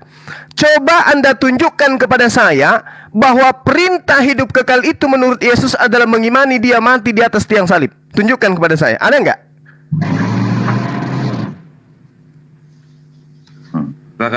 Silakan jawab. Diam kan Anda? Anda nggak belajar. Sementara kalau Anda menanya ke saya, Anda nggak mengat perintah Yesus untuk mendapatkan hidup, harus taat kepada perintah Allah. Saya akan uraikan kepada Anda lengkap data, dalil, dan apapun yang Anda minta. Sekarang begini Bang, kalau Anda bicara tadi, saya tertawa karena apa? Karena Anda mengatakan bahwa Yesus berkata di dalam Ulangan, sementara di dalam kitab Ulangan perkataan Allah. Ya, oke, Ya kan? betul. Berarti Oke, sekarang begini. Sabar. Sekarang begini. Nggak, saya sudah tangkap poinnya. Sekarang begini. Ketika Yesus itu datang kepada Bani Israel menjadi guru kepada Bani Israel, dia mengajarkan perjanjian lama atau mengajarkan perjanjian baru? Itu dulu. Saya jelaskan, Anda sudah terjebak dengan kalimat Anda sendiri. Anda tadi Enggak mengatakan dong. bahwa Enggak dong. Dengar. Ketika Yesus datang kepada Bani Israel, dia mengajarkan perjanjian lama atau mengajarkan perjanjian baru? Silakan. karena saya jawab, Anda tadi mengatakan bahwa Yesus berkata di dalam Ulangan. Dengan demikian bahwa Anda percaya perkataan Allah adalah perkataan Yesus. Ya kan? Oh iya, itu betul. Itu betul. Mengapa engkau mengatakan aku baik? Hanya ada satu yang baik. Apa itu? Apa itu? Jika engkau ingin memperoleh hidup, maka taatilah segala perintah-perintah Allah. Benar nggak pernyataan Yesus seperti itu? Benar nggak? Benar nggak? Tapi dengan demikian Yesus yang berkata demikian kan? Iya. Iya toh? Perkataan Allah itu tersimpul di mana? Itu Allah sendiri yang berkata dalam Ulangan itu. Iya, tersimpul di mana? Jika engkau ingin memperoleh hidup, maka taatilah segala perintah Allah. Perintah Allah itu tersimpul di mana? Termaktub di mana? Tadi kan Abang katakan Yesus yang berkata. Nggak tahu, Iya. Bang. Saya kasih tahu, kalau nggak tahu saya kasih tahu. Iya. Jadi gini loh, Bang. Gini loh. Ketika saya berbicara tentang Bible, ya, saya mengandalkan otak saya, IQ saya terhadap Bible Anda. Yesus ketika datang kepada Bani Israel, Bung, dia tidak mengajarkan surah-surah Paulus. Yang diajarkan oleh Paulus adalah kitab para nabi. Ya, kenapa juga harus melihat kemanusiaannya Pak? Paulus itu kan cuma manusia biasa. Oleh karena dia manusia biasa, kenapa Anda lebih percaya kepada Paulus daripada kepada Yesus? Saya bangga malam ini Anda mengatakan bahwa Yesus berkata di dalam Ulangan. Sementara yang berkata dalam Ulangan itu adalah Allah. Berarti dengan demikian Yesus adalah Allah menurut Anda. Oh enggak, itu pemikiran sumbu pendek, orang yang tidak menggunakan akal sehat. Saya mengatakan, dengar, saya mengatakan kepada saudara, kasih itu menurut Yesus di dalam Ulangan 11 nomor 1, yaitu, nah tuh, kasih kepada Allah itu seperti apa? Menurut Yesus, kan Yesus mengatakan, kasihilah Allahmu dengan segenap akal budimu, dengan segenap kekuatanmu, dengan segenap jiwamu. Kayak mana mengasihi Allah? Coba lihat di dalam Ulangan 11 nomor 1. Kayak mana mengasihi Allah menurut Yesus itu? Haruslah engkau mengasihi Tuhan Allah dan melakukan dengan setia kewajibanmu terhadap Dia, dengan senantiasa berpegang pada segala ketetapannya, peraturannya, dan perintahnya. Sumbu pendek, pasti pemahamannya, oh, Yesus yang berkata di dalam Ulangan 11 nomor 1. Itu sumbu pendek. Nah, sekarang sedikit lagi. Nanti Anda tunjukkan kepada saya perkataan yang saya minta tadi. Sabar. Jangan menghina lah Bang. Kalau Abang orang sekolah, orang berpendidikan, mari kita saling menghargai lah. Oke. Jadi menghargai itu adalah ketika lawan dialog Anda tertawa, itu menghargai. Saya tertawa karena Abang seolah-olah menjas saya ini mengimani Paulus. Saya menjas Anda karena Anda memang tidak paham apa yang saya katakan. Ketika saya minta kepada saudara, tunjukkan kepada saya pernyataan Yesus bahwa hidup kekal itu adalah mengimani Dia mati di atas tiang salib. Ada enggak? Bagaimana sedangkan Yesus telah mati ketika yang menjual Yesus telah mati siapa? Ya, isi Alkitab di dalam nubuat-nubuat. Udah. Jangan kita saling bantah-bantahan di saat Anda lagi kesusahan dan terjepit seperti ini. Saya dudukkan Anda sebagai seorang saudara yang butuh banyak belajar.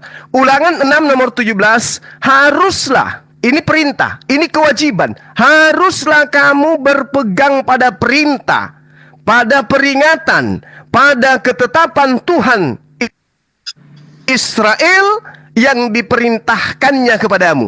Harus, wajib, nggak boleh tawar-menawar. Oke? Paham ya?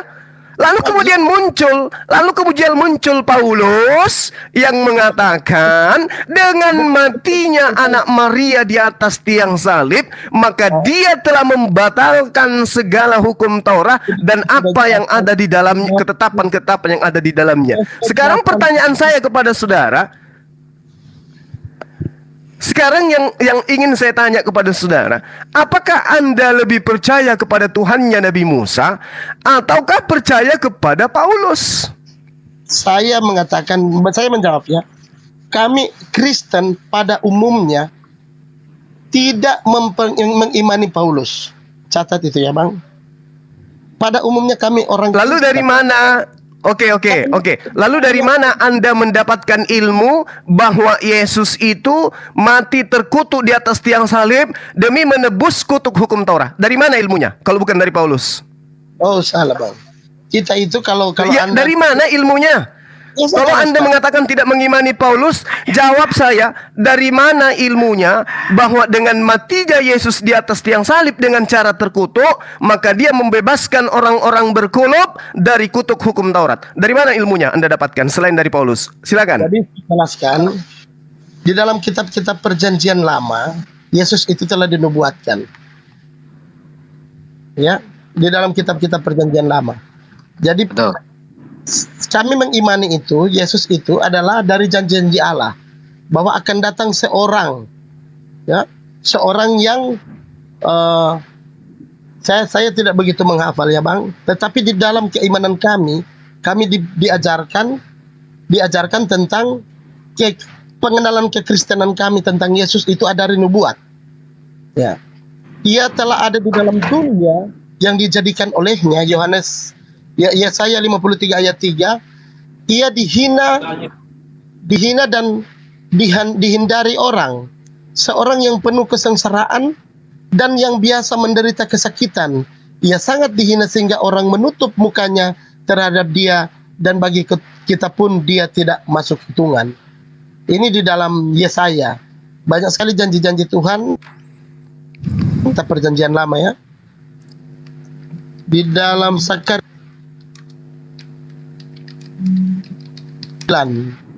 ya, Bang. Saya tidak menguasai isi Alkitab, tetapi kami diajarkan dari masih kecil tentang ketuhanan nubuat-nubuat Perjanjian Lama. Bukan hanya berdasarkan Paulus. Mohon maaf, Bang, itu keliru sekali, Bung. Mungkin saya harus mencari literaturnya ya, Bang. Nubuat kedatangan Yesus. Ngomong aja, Bang, biar saya tunjukin, Bang. Iya, saya 25 membuat perjalanan lama tentang itu. Assalamualaikum warahmatullahi wabarakatuh. Waalaikumsalam warahmatullahi wabarakatuh. Waalaikumsalam warahmatullahi Selamat salam wabarakatuh. Bang Bung. Cari ya, Bang. Semangat carinya, Bang. Siap. Mau Muslim, berapa? Bang. Yesaya Bisa. 9 ayat 5, Yesaya 7 atau yang mana ini? Silakan, Bang. Semangat Bang Bung carinya. Ada Google, buka Google, itu bisa itu. Bantu nanti keluar ayatnya. Google is the best ya. Google itu penghafal Alkitab nomor 1 di dunia. Iya betul. Karena Yang hafal karena di nggak- dunia ini karena nggak ada people satupun di orang yang Google. bisa menghafal Bible kecuali Google. Bentar, diam. Apa, Bang? Apa, Bang? Silakan, Bang.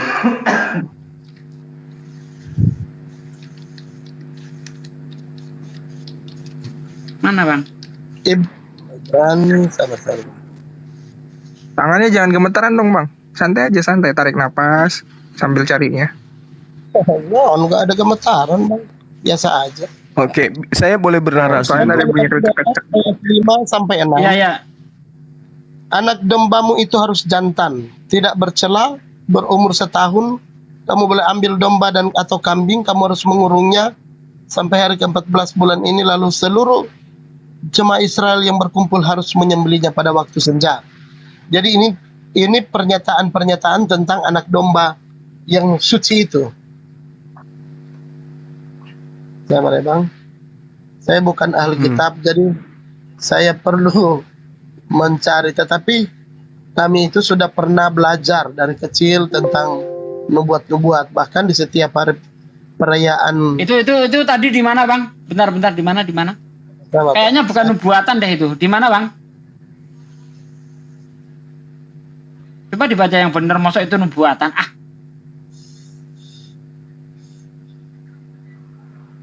Di mana itu tadi? Coba dibaca, ditunjukkan.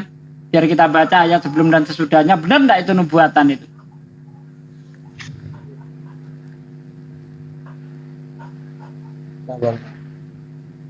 Di mana tadi, Bang? Kan udah dibaca tadi, Bang. Ya, silakan Bang. Di ayat berapa Bang? Di kitab apa? Di nomor berapa? Di pasal berapa?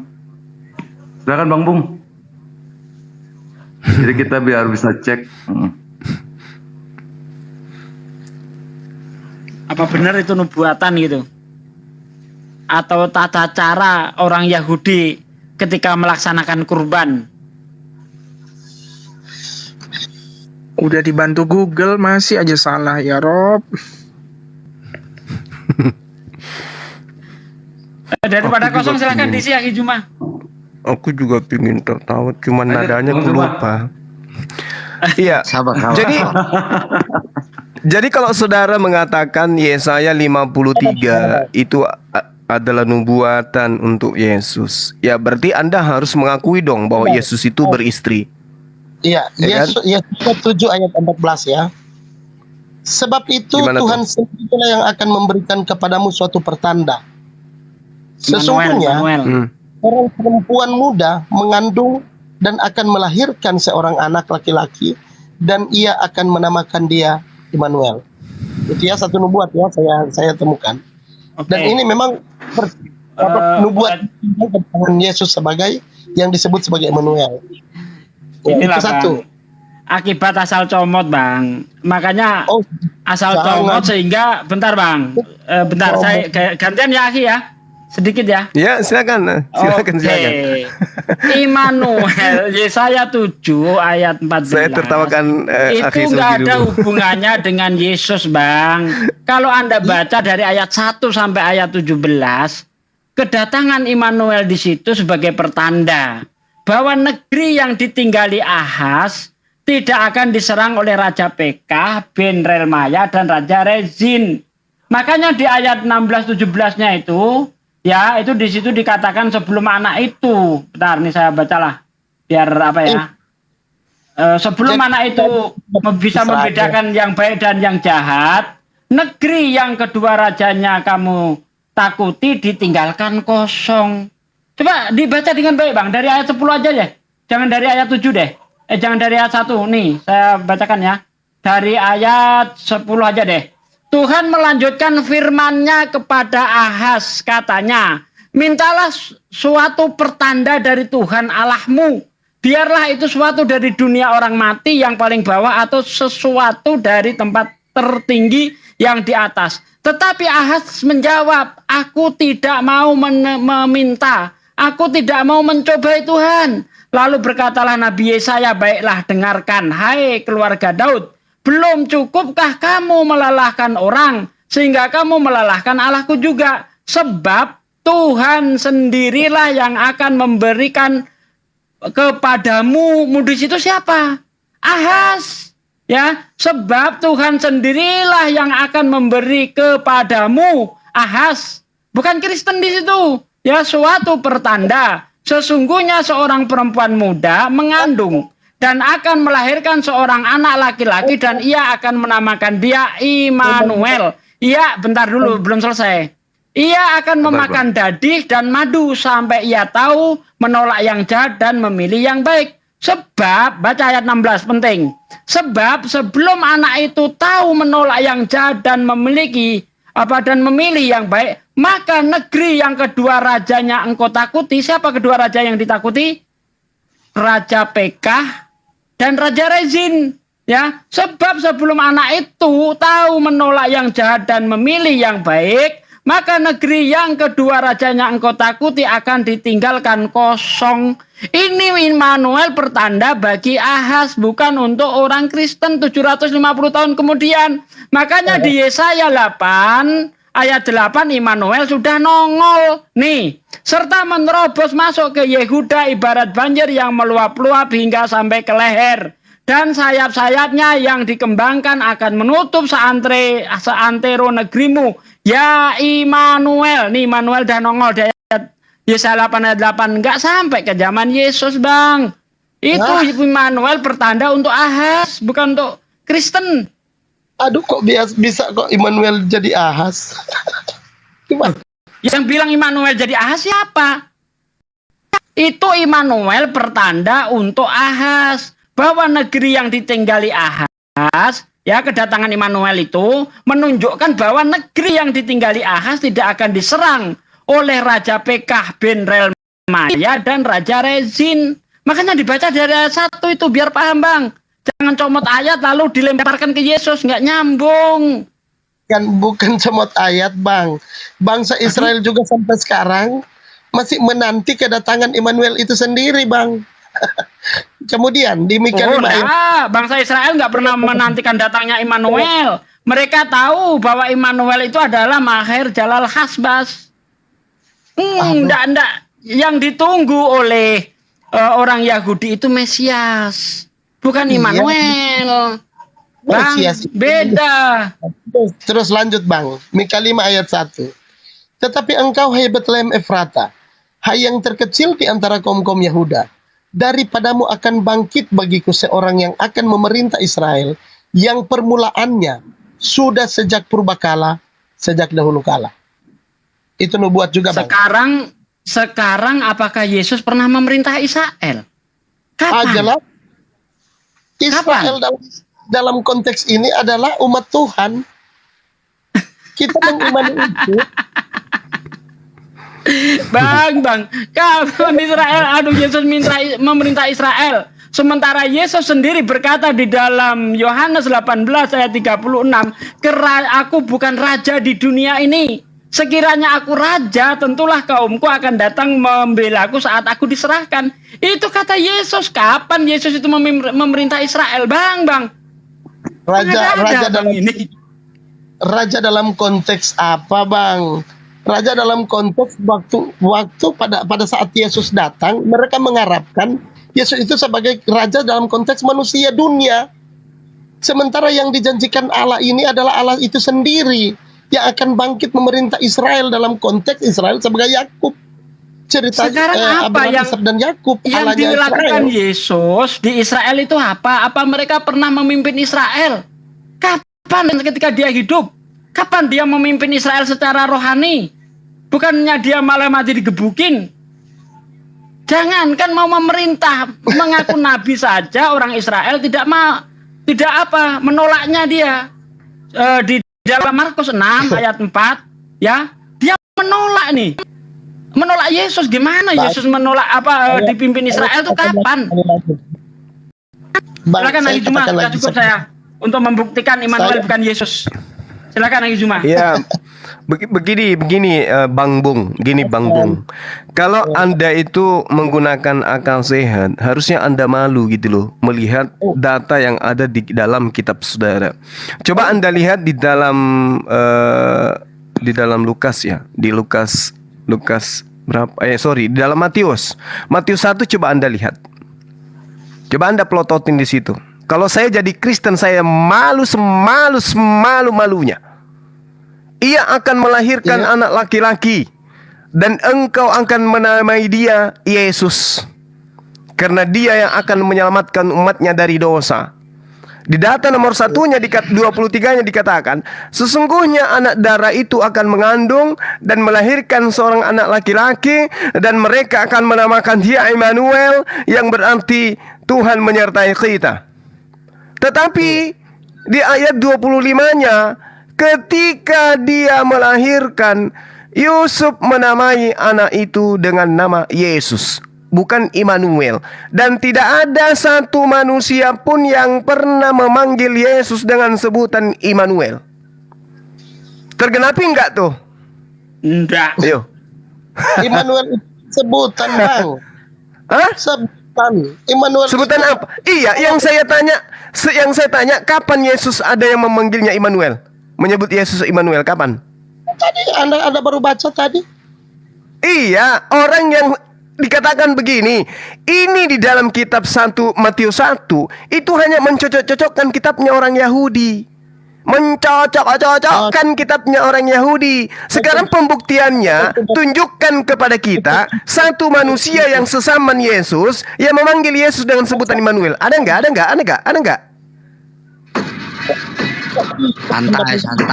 Itu Anda berpendidikan kok bisa mengatakan bahwa Matius itu mencocok-cocokkan. Lah iya dong. Matius ini sudah lama, Bang, yang ditulis. Loh. Sekarang kalau tidak mencocok-cocokkan, coba tunjukkan kepada saya satu manusia. Iya, coba Anda tunjukkan kepada saya satu manusia saja yang pernah memanggil anak Maria dengan sebutan Immanuel. Pada saat apa Yesus dipanggil Immanuel? Ayo. Baru Anda baca di dalam Matius. Itu rencana, Bang. Ya Allah. Baru rencana itu Matius itu. Gimana sih Abang nggak tahu ya? Izin Bang, cuma habis ini Bang. Ya, silakan. Berat saya untuk hadapin saudara Bung. Silakan. Bang Bung, tadi kan Abang berstatement Iya, bahwa Bang Zuma membacakan ulangan itu, Abang senang karena Abang bilang Bang Zuma membacakan ulangan itu perkataan Tuhan. Saya dukung statement Abang, Bang. Kalau Abang baca di Ulangan 23 ayat 1, orang yang hancur buah pelirnya atau yang terpotong kemaluannya, janganlah masuk jemaah Tuhan. Seorang laki-laki yang hancur buah pelirnya atau kemaluannya terpotong tidak boleh masuk dalam jemaat Tuhan. Yesus pada hari ke-8 itu disunat, Bang. Disunat itu terpotong kemaluannya, Bang. Jadi Yesus nggak bisa masuk jemaat Tuhan, Bung. Dan orang-orang Kristen yang bersunat terpotong kemaluannya juga nggak bisa masuk jemaat Tuhan, Bang. Nah, itu kan Abang bilang ulangan itu perkataan Tuhan. Sedangkan Yesus sendiri terpotong kemaluannya di hari ke-8 setelah dia dilahirkan. Berarti Yesus tidak masuk ke jemaat Tuhan. Saya setuju dengan Bang Bung. Seperti itu, Bang. Kalau memang Bang, kalau kita berbicara Yesus sebagai manusia, Yesus, kalau Anda tidak percaya Yesus sebagai Tuhan, ya itu terserah Anda. Saya tidak memaksa dan saya juga tidak memproklamirkan karena Saya dulu percaya. Saya dulu percaya, makanya saya mualaf karena saya sudah terpotong kemaluannya gitu, nggak ikut masuk jamaatnya Tuhannya Anda gitu, Bang. Oh begitu ya, berarti Anda belum mengerti tentang ajaran-ajaran Kristen yang inti dari ajaran Kristen. Inti ajaran Kristen itu apa, Bang? Inti ajaran Kristen itu apa, Bang? Penebusan dosa. Seluruh perintah yang diperintahkan oleh Tuhan dan percaya Yesus adalah juru selamat. Itu saja. Ya, kita sepakat ya, di Ibrani 9 ayat 22 itu dijelaskan bahwa tidak ada penebusan dosa kalau tidak ada pertumpahan darah, ya kan? Lalu Abang bilang kalau Paulus itu kita nggak mengikuti Paulus. Kan kata orang-orang, kata pendeta saya, kata romo saya dulu, ya, kata pendeta dan romo saya dulu, bahwasannya Paulus itu sebentar. Paulus itu dalam menuliskan surat-suratnya yang di dalam Bible sekarang ini, ya kan, itu kan dibimbing sama Roh Kudus. Saya tidak mengatakan kami tidak mengikuti Paulus, kami tidak mengimani Paulus. Jadi beda konteks ya, Bang. Iya. Makanya ini saya jelasin, Bang, ya. Kan di Ibrani 9 ayat 22 itu dijelaskan bahwa tidak ada penebusan dosa jika tidak ada pertumpahan darah, ya kan? Oke. Itu budaya Taurat. Jadi budaya Taurat dulu, Bang. Didengerin dulu, Bang. Iya, budaya Taurat. Sebentar dulu. Ini dulu, Pak C. Dengerin saya dulu, ya kan? Oke ya, kita sudah sudah terima ya, karena ini firman Tuhan loh di perjanjian lama ya. Lalu Paulus itu yang katanya dibimbing oleh Roh Kudus berani-beraninya bilang bahwa di Galatia 3:13 itu terkutuklah orang yang mati di kayu salib. Seharusnya kalau Paulus itu dibimbing oleh Roh Kudus, ya seharusnya itu nggak menulis seperti itu, Bung. Ataupun jikalaupun Paulus yang benar, ya Paulus yang benar bahwa orang-orang yang terkutuk mati di kayu salib, seharusnya Allah mempunyai rencana yang lain. Kan mengeluarkan darah, siapa tahu Yesus waktu nimba sumur, kepleset, kepalanya kejedot, terus mengeluarkan darah. Itu juga bisa jadi penebusan dosa, Bang. Atau kepalanya ke ini ember, kepentok ember ya kan, iya ember itu juga bisa jadi penebusan dosa gitu loh, Bang, karena darah, mengeluarkan darah, Bang. Anda Seperti kan itu gitu loh. rencana Allah kan berbeda. Lah iya, makanya yang benar yang mana ini? Perkataan Tuhan, penebusan dosa itu tidak ada penebusan dosa kecuali mengeluarkan darah, atau perkataannya Paulus yang terkutuk di kayu salib itu, terkutuklah orang yang mati di kayu salib, seperti itu gitu loh, Bang. Kontrakan saya dengan Seharusnya penebusan dosa kan bisa jadi orang lagi nimba kepleset Yesusnya ya kan, kepalanya bocor, kena timba. Kan rencana Tuhan ya kan, itu rencana Tuhan bukan rencana kita. Apa yang dia rencanakan sudah direncanakan. Bang Gema ini kenapa dia kena timba kepalanya kali ya? biar dilanjut lagi cuma Bang Vincent. Biar dilanjut lagi cuma. Iya, silakan. Iya. Lanjut lagi cuma. Iya, saya asik mendengarkan Dinda Pincen tadi. Kasih aja dulu sesinya, Pak Ahizuki. Biarkan bener beliau Bang Zuma, betul. Bang Vincent bagus ini. Di sini begini, saya lihat teman-teman terlalu anti Paulus ya. Ya terlalu anti. Loh, yang anti Paulus itu Anda. Anda yang anti Paulus tapi menjalankan perintahnya. Tadi Anda mengakui Anda tidak mengikuti Paulus, Anda tidak kepada Paulus. Tapi konsep yang Anda jalankan sehari-hari, menyembah Yesus, ya, mengagungkan Yesus, mengkhianati perintah-perintah hukum Taurat, kemudian Anda menggantikan perintah Tuhan dengan perintah Paulus, itu bukti Anda cinta kepada Paulus. Makanya Yesus mengatakan di dalam Yohanes 8 nomor 44, ya, iblislah yang menjadi bapakmu dan kamu mau melakukan keinginan-keinginan bapakmu. Nah, bapak di sini ada dua, Bung. Bapak yang pertama adalah bapak yang minta kepada Bani Israel untuk menjalankan dengan setia segala ketetapan dan ketentuan dan hukum-hukumnya. Itu bapaknya Abraham. Itu bapaknya Abraham meminta Bani Israel setia menjalankan segala ketetapan dan hukum-hukumnya. Bapaknya orang Kristen yang bernama Paulus justru sebaliknya mengatakan hukum-hukum bapaknya Abraham itu adalah kutukan, sehingga harus ada yang menebusnya dengan cara mati terkutuk di atas tiang salib. Nah, sekarang Anda mengikuti bapak yang mana? Bapaknya Abraham atau bapaknya Kristen? Ayo. Tidak usah menyerah. Gimana? Sambil menghakimi orang.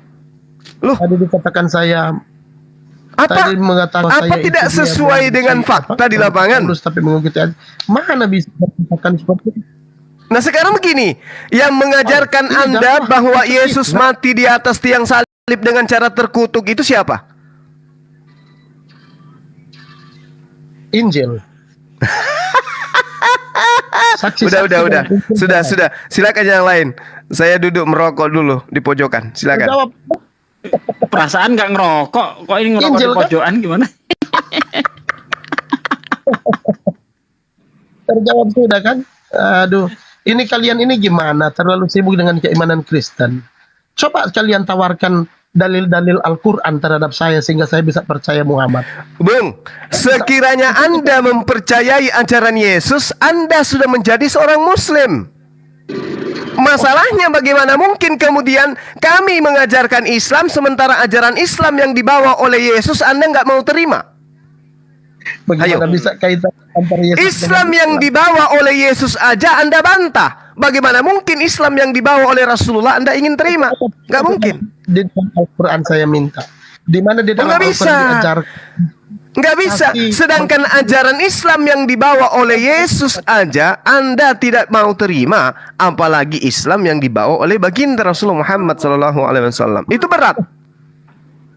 Bagaimana Itu bisa berat. Anda menghakimi seperti itu? Itu Lah, itu fitnah. fakta. Itu fakta. Sekarang begini.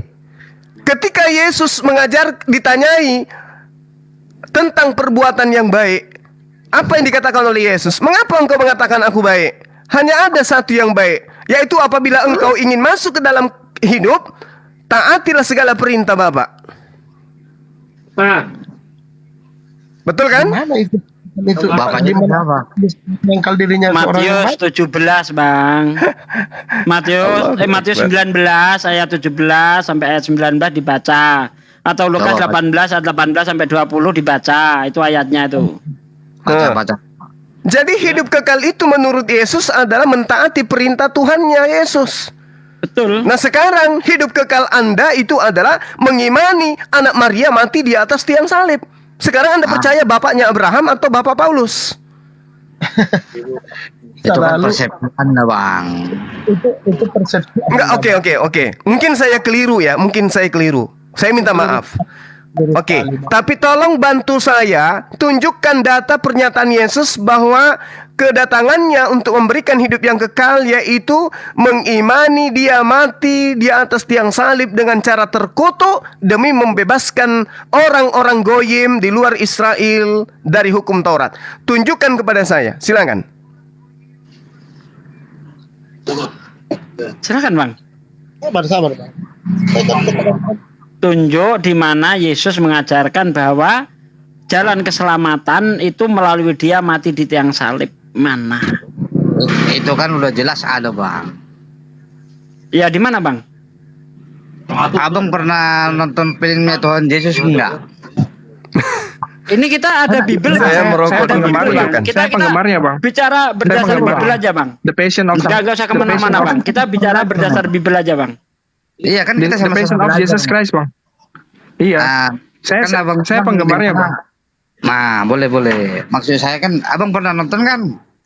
Iya, saya nonton. Saking hebatnya itu Mel Gibson yang memerankan film Tuhan, harusnya dia bahagia kan? Bunuh diri dia, Bang. Nggak tahu kenapa saya, Bang. Bagus filmnya, Bang. Bagus banget. Bagus. Wih, santai dulu dong, jangan ngegas. Jangan gas.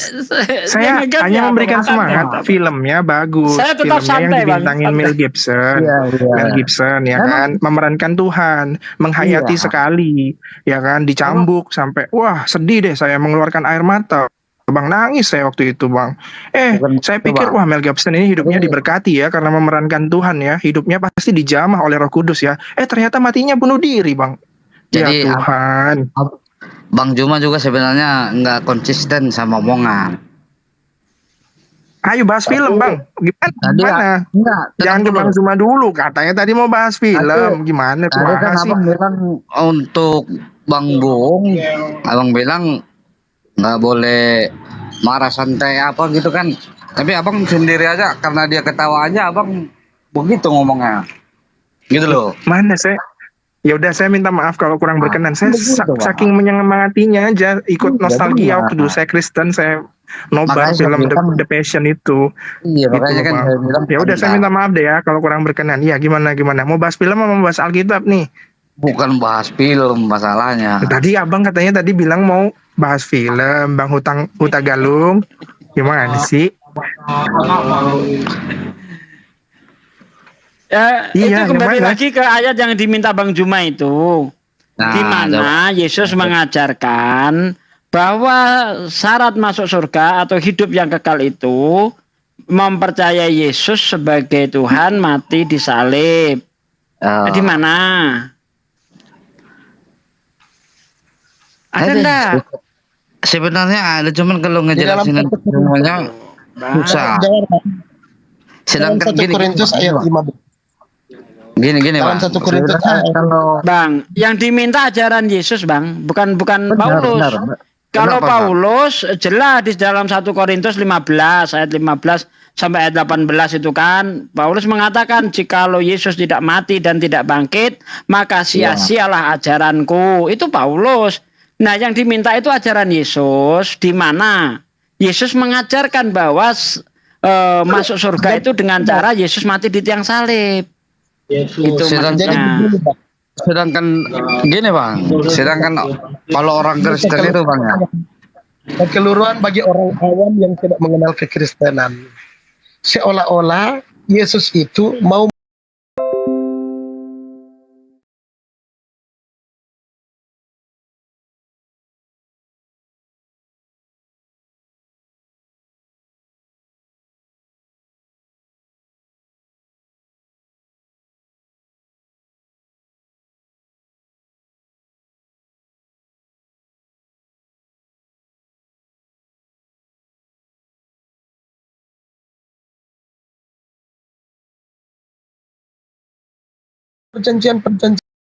perjanjian sebelumnya, nubuat sebelumnya, dan dia mengiringnya melalui kelahiran, melalui firman itu yang menjadi manusia, dan dia menyatakan keelahiannya dia ketika beberapa kalimat yang dia ucapkan. Contoh Bang, contoh. Ya, contoh seperti Perkataan dia mana yang menunjukkan bahwa dia Tuhan, Bang? itu. Kalau Anda melihat apabila Anda melihat saya, berarti Anda sudah melihat Bapa, ya kan? Katakan. Kemudian Berarti ketika melihat Yesus dia disalib, mengatakan berarti ketika melihat Yesus disalib, Bapak disalib, Bang? dijelaskan dulu, Bang. Saya jelaskan dulu. Iya, iya. Tadi kan Tolong Anda jangan mengatakan melihat Yesus sama dengan melihat Bapak.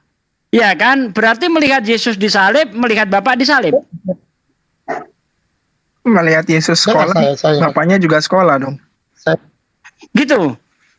Makanya jangan main comot ayat, Bang. Saya ingatkan, saya ini orang Muslim yang tidak pernah mau comot-comot ayat.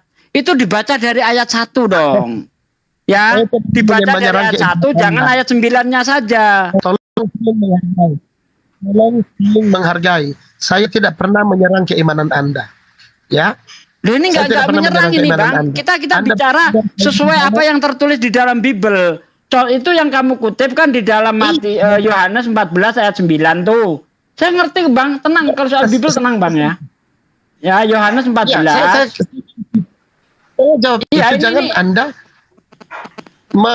seolah-olah memutar ke arah yang lain. Saya jelaskan pernyataan Yesus. Bukan memutar ke arah yang lain, justru saya menyarankan Anda untuk membaca dari ayat 1. Gitu loh. Nah, bentar nih. Ya, Yesus di ayat 1 sudah mengingatkan, jangan gelisah hatimu, percayalah kepada Allah, percaya juga kepadaku. Ini doa oknum, percaya sebagai apa? Sebagai Allah sebagai Tuhannya, dan percaya dia sebagai utusan. Itu nggak akan gelisah. Kalau percaya hanya ada satu Tuhan dan Yesus utusannya, kamu akan mendapatkan hidup yang kekal. Yohanes 17 ayat 3. Inilah hidup yang kekal itu, yaitu mereka percaya bahwa engkaulah satu-satunya Allah yang benar dan Yesus Kristus yang diutus. Nih, nah di ayat selanjutnya, di rumah Bapakku banyak tempat tinggal. Jika tidak demikian tentu aku mengatakannya kepadamu sebab aku pergi ke situ untuk menyediakan tempat bagimu. Dan apabila aku telah pergi ke situ dan telah menyediakan tempat bagimu, aku akan datang kembali dan membawa kamu ke tempatku, supaya di tempat di mana aku berada, kamu pun berada. Dan kemana aku pergi, kamu tahu ke jalan ke situ? Kata Thomas kepadanya, Tuhan, kami tidak tahu kemana engkau pergi, jadi bagaimana kami tahu jalan ke situ? Kata Yesus kepadanya, akulah jalan dan kebenaran dan hidup, tidak ada seorang pun yang datang kepada Bapa kalau tidak melalui aku. Di ayat 6 ini Yesus menunjukkan ajarannya. Menunjukkan dia seorang utusan. Seorang utusan adalah jalan menuju Tuhan. Kan begitu, Bang? Itu, Bang. Iya. Iya. Ini Yesus jalan, Bang, bukan tujuan. Bagaimana mungkin Anda mau mengatakan bahwa Yesus adalah Bapak sendiri? Mau dia jalan atau tujuan, ya toh? Mau dia jalan atau tujuan, yang pasti saya tidak salah jalan lah, Bang. Ya, Bang Bu. Ya kalau Anda menuhankan Yesus, Anda salah jalan, Bang. Karena Yesus tidak pernah mengajarkan bahwa dirinya Tuhan, tapi mengajarkan dirinya utusan. Bahkan ketika melakukan keajaiban yang paling dahsyat, yaitu membangkitkan Lazarus, dia mengaku utusan. Anda baca di dalam Yohanes 11 ayat 41, 42, 43, Yesus menengadahkan tangan. Ya Bapa, aku tahu engkau selalu mendengar, aku bersyukur kepadamu ya Bapa, karena aku tahu engkau selalu mendengarkan aku. Tetapi karena banyak orang yang mengelilingi aku di sini, supaya mereka tahu bahwa engkau lah yang telah mengutus aku. Ketika dia melakukan keajaiban, mengaku sebagai utusan, Bang. Bang, iya Bang, terima kasih Bang, saya sudah mengerti. Oke, biarlah Bang, mau dijelaskan bagaimanapun, Abang tidak akan terima. Berarti begini saja Bang, tadi Abang sudah setuju bahwa Yesus adalah jalan kebenaran dan hidup. Setuju banget. Karena bagi kita, semua nabi adalah jalan. Nggak bisa dipotong. Semua nabi. Ngomong Anda kok berpendidikan Ya. ini orang. Asyhadu. Oke. Sekali. Bang Bung. Nanti bang. Biar dia ngomong dulu bang. Nyantai Bang Bung santai. Lanjut. Ngomong dulu lah, gimana ini? Ya, silakan. Lagi semangat nih, Bang. Iya, oke. Jadi gini Bang. Tapi saya ketawa karena lucu gitu. Iya. Jangan Lanjut. Closing statement saja saya ya. Jadi tadi sudah dikatakan bahwa saya sudah menjelaskan bagaimanapun caranya, teman-teman pastilah sulit untuk menerima karena kita tidak seiman. Saya hargai itu dan saya tidak memaksakan untuk teman-teman percaya. Tetapi saya bangga dengan isi yang dibacakan tadi, bahwa Yesus berkata bahwa akulah jalan kebenaran dan hidup, tidak ada seorang pun yang datang kepada Bapa kalau tidak melalui aku. Biarlah teman-teman tidak menganggap saya salah menyembah Tuhan yang salah atau siapapun, tapi yang pasti kalau Anda percaya kalimat Yesus itu, maka pakailah Alkitab yang di dalam Injil, ajaran-ajaran Yesus, dan percayalah Yesus adalah juru selamat. Itu saja yang saya minta. Mungkin itu closing statement saya. Mohon maaf. Oke Bang Bung. Oke. Saya boleh izin menanggapi ya Bang. Terakhir aja Biar Bang. saya tanggapi dulu Bang. Bentar Bang. Oke Ustaz. Jadi bagi saya Siap. sangat Yang tua setuju dulu. sekali ketika Yesus berkata, akulah jalan kebenaran dan hidup. Karena memang Yesus itu jalan pada masanya. Pada masa itu, jangan dibuang Matius 10 ayat 5 ayat 6. Yesus memanggil 12 murid. Ya, dan berpesan, janganlah kamu masuk kota orang asing atau kota orang Samaria, melainkan pergilah kepada domba yang hilang dari umat Israel. Demikian di dalam Matius 15 ayat 24, Yesus juga berkata, aku diutus hanya untuk domba Israel. Nah, Yesus adalah jalan pada masanya. Nabi Muhammad juga jalan pada masa Nabi Muhammad dan seterusnya. Makanya Nabi bersabda, sungguh akan masuk neraka orang Yahudi dan orang Kristen ketika mendengar dengan agama yang aku diutus tetapi tidak mau mengikutinya. Bahkan Rasulullah lebih jelas lagi mengatakan, seandainya Musa dan Isa ada di antara kalian saat ini, tetapi kamu tidak mengikutiku, niscaya kamu termasuk orang-orang yang sesat. Jadi semua nabi adalah jalan. Nabi-nabi sebelum Nabi Muhammad adalah nabi lokal. Nabi Muhammad adalah nabi universal.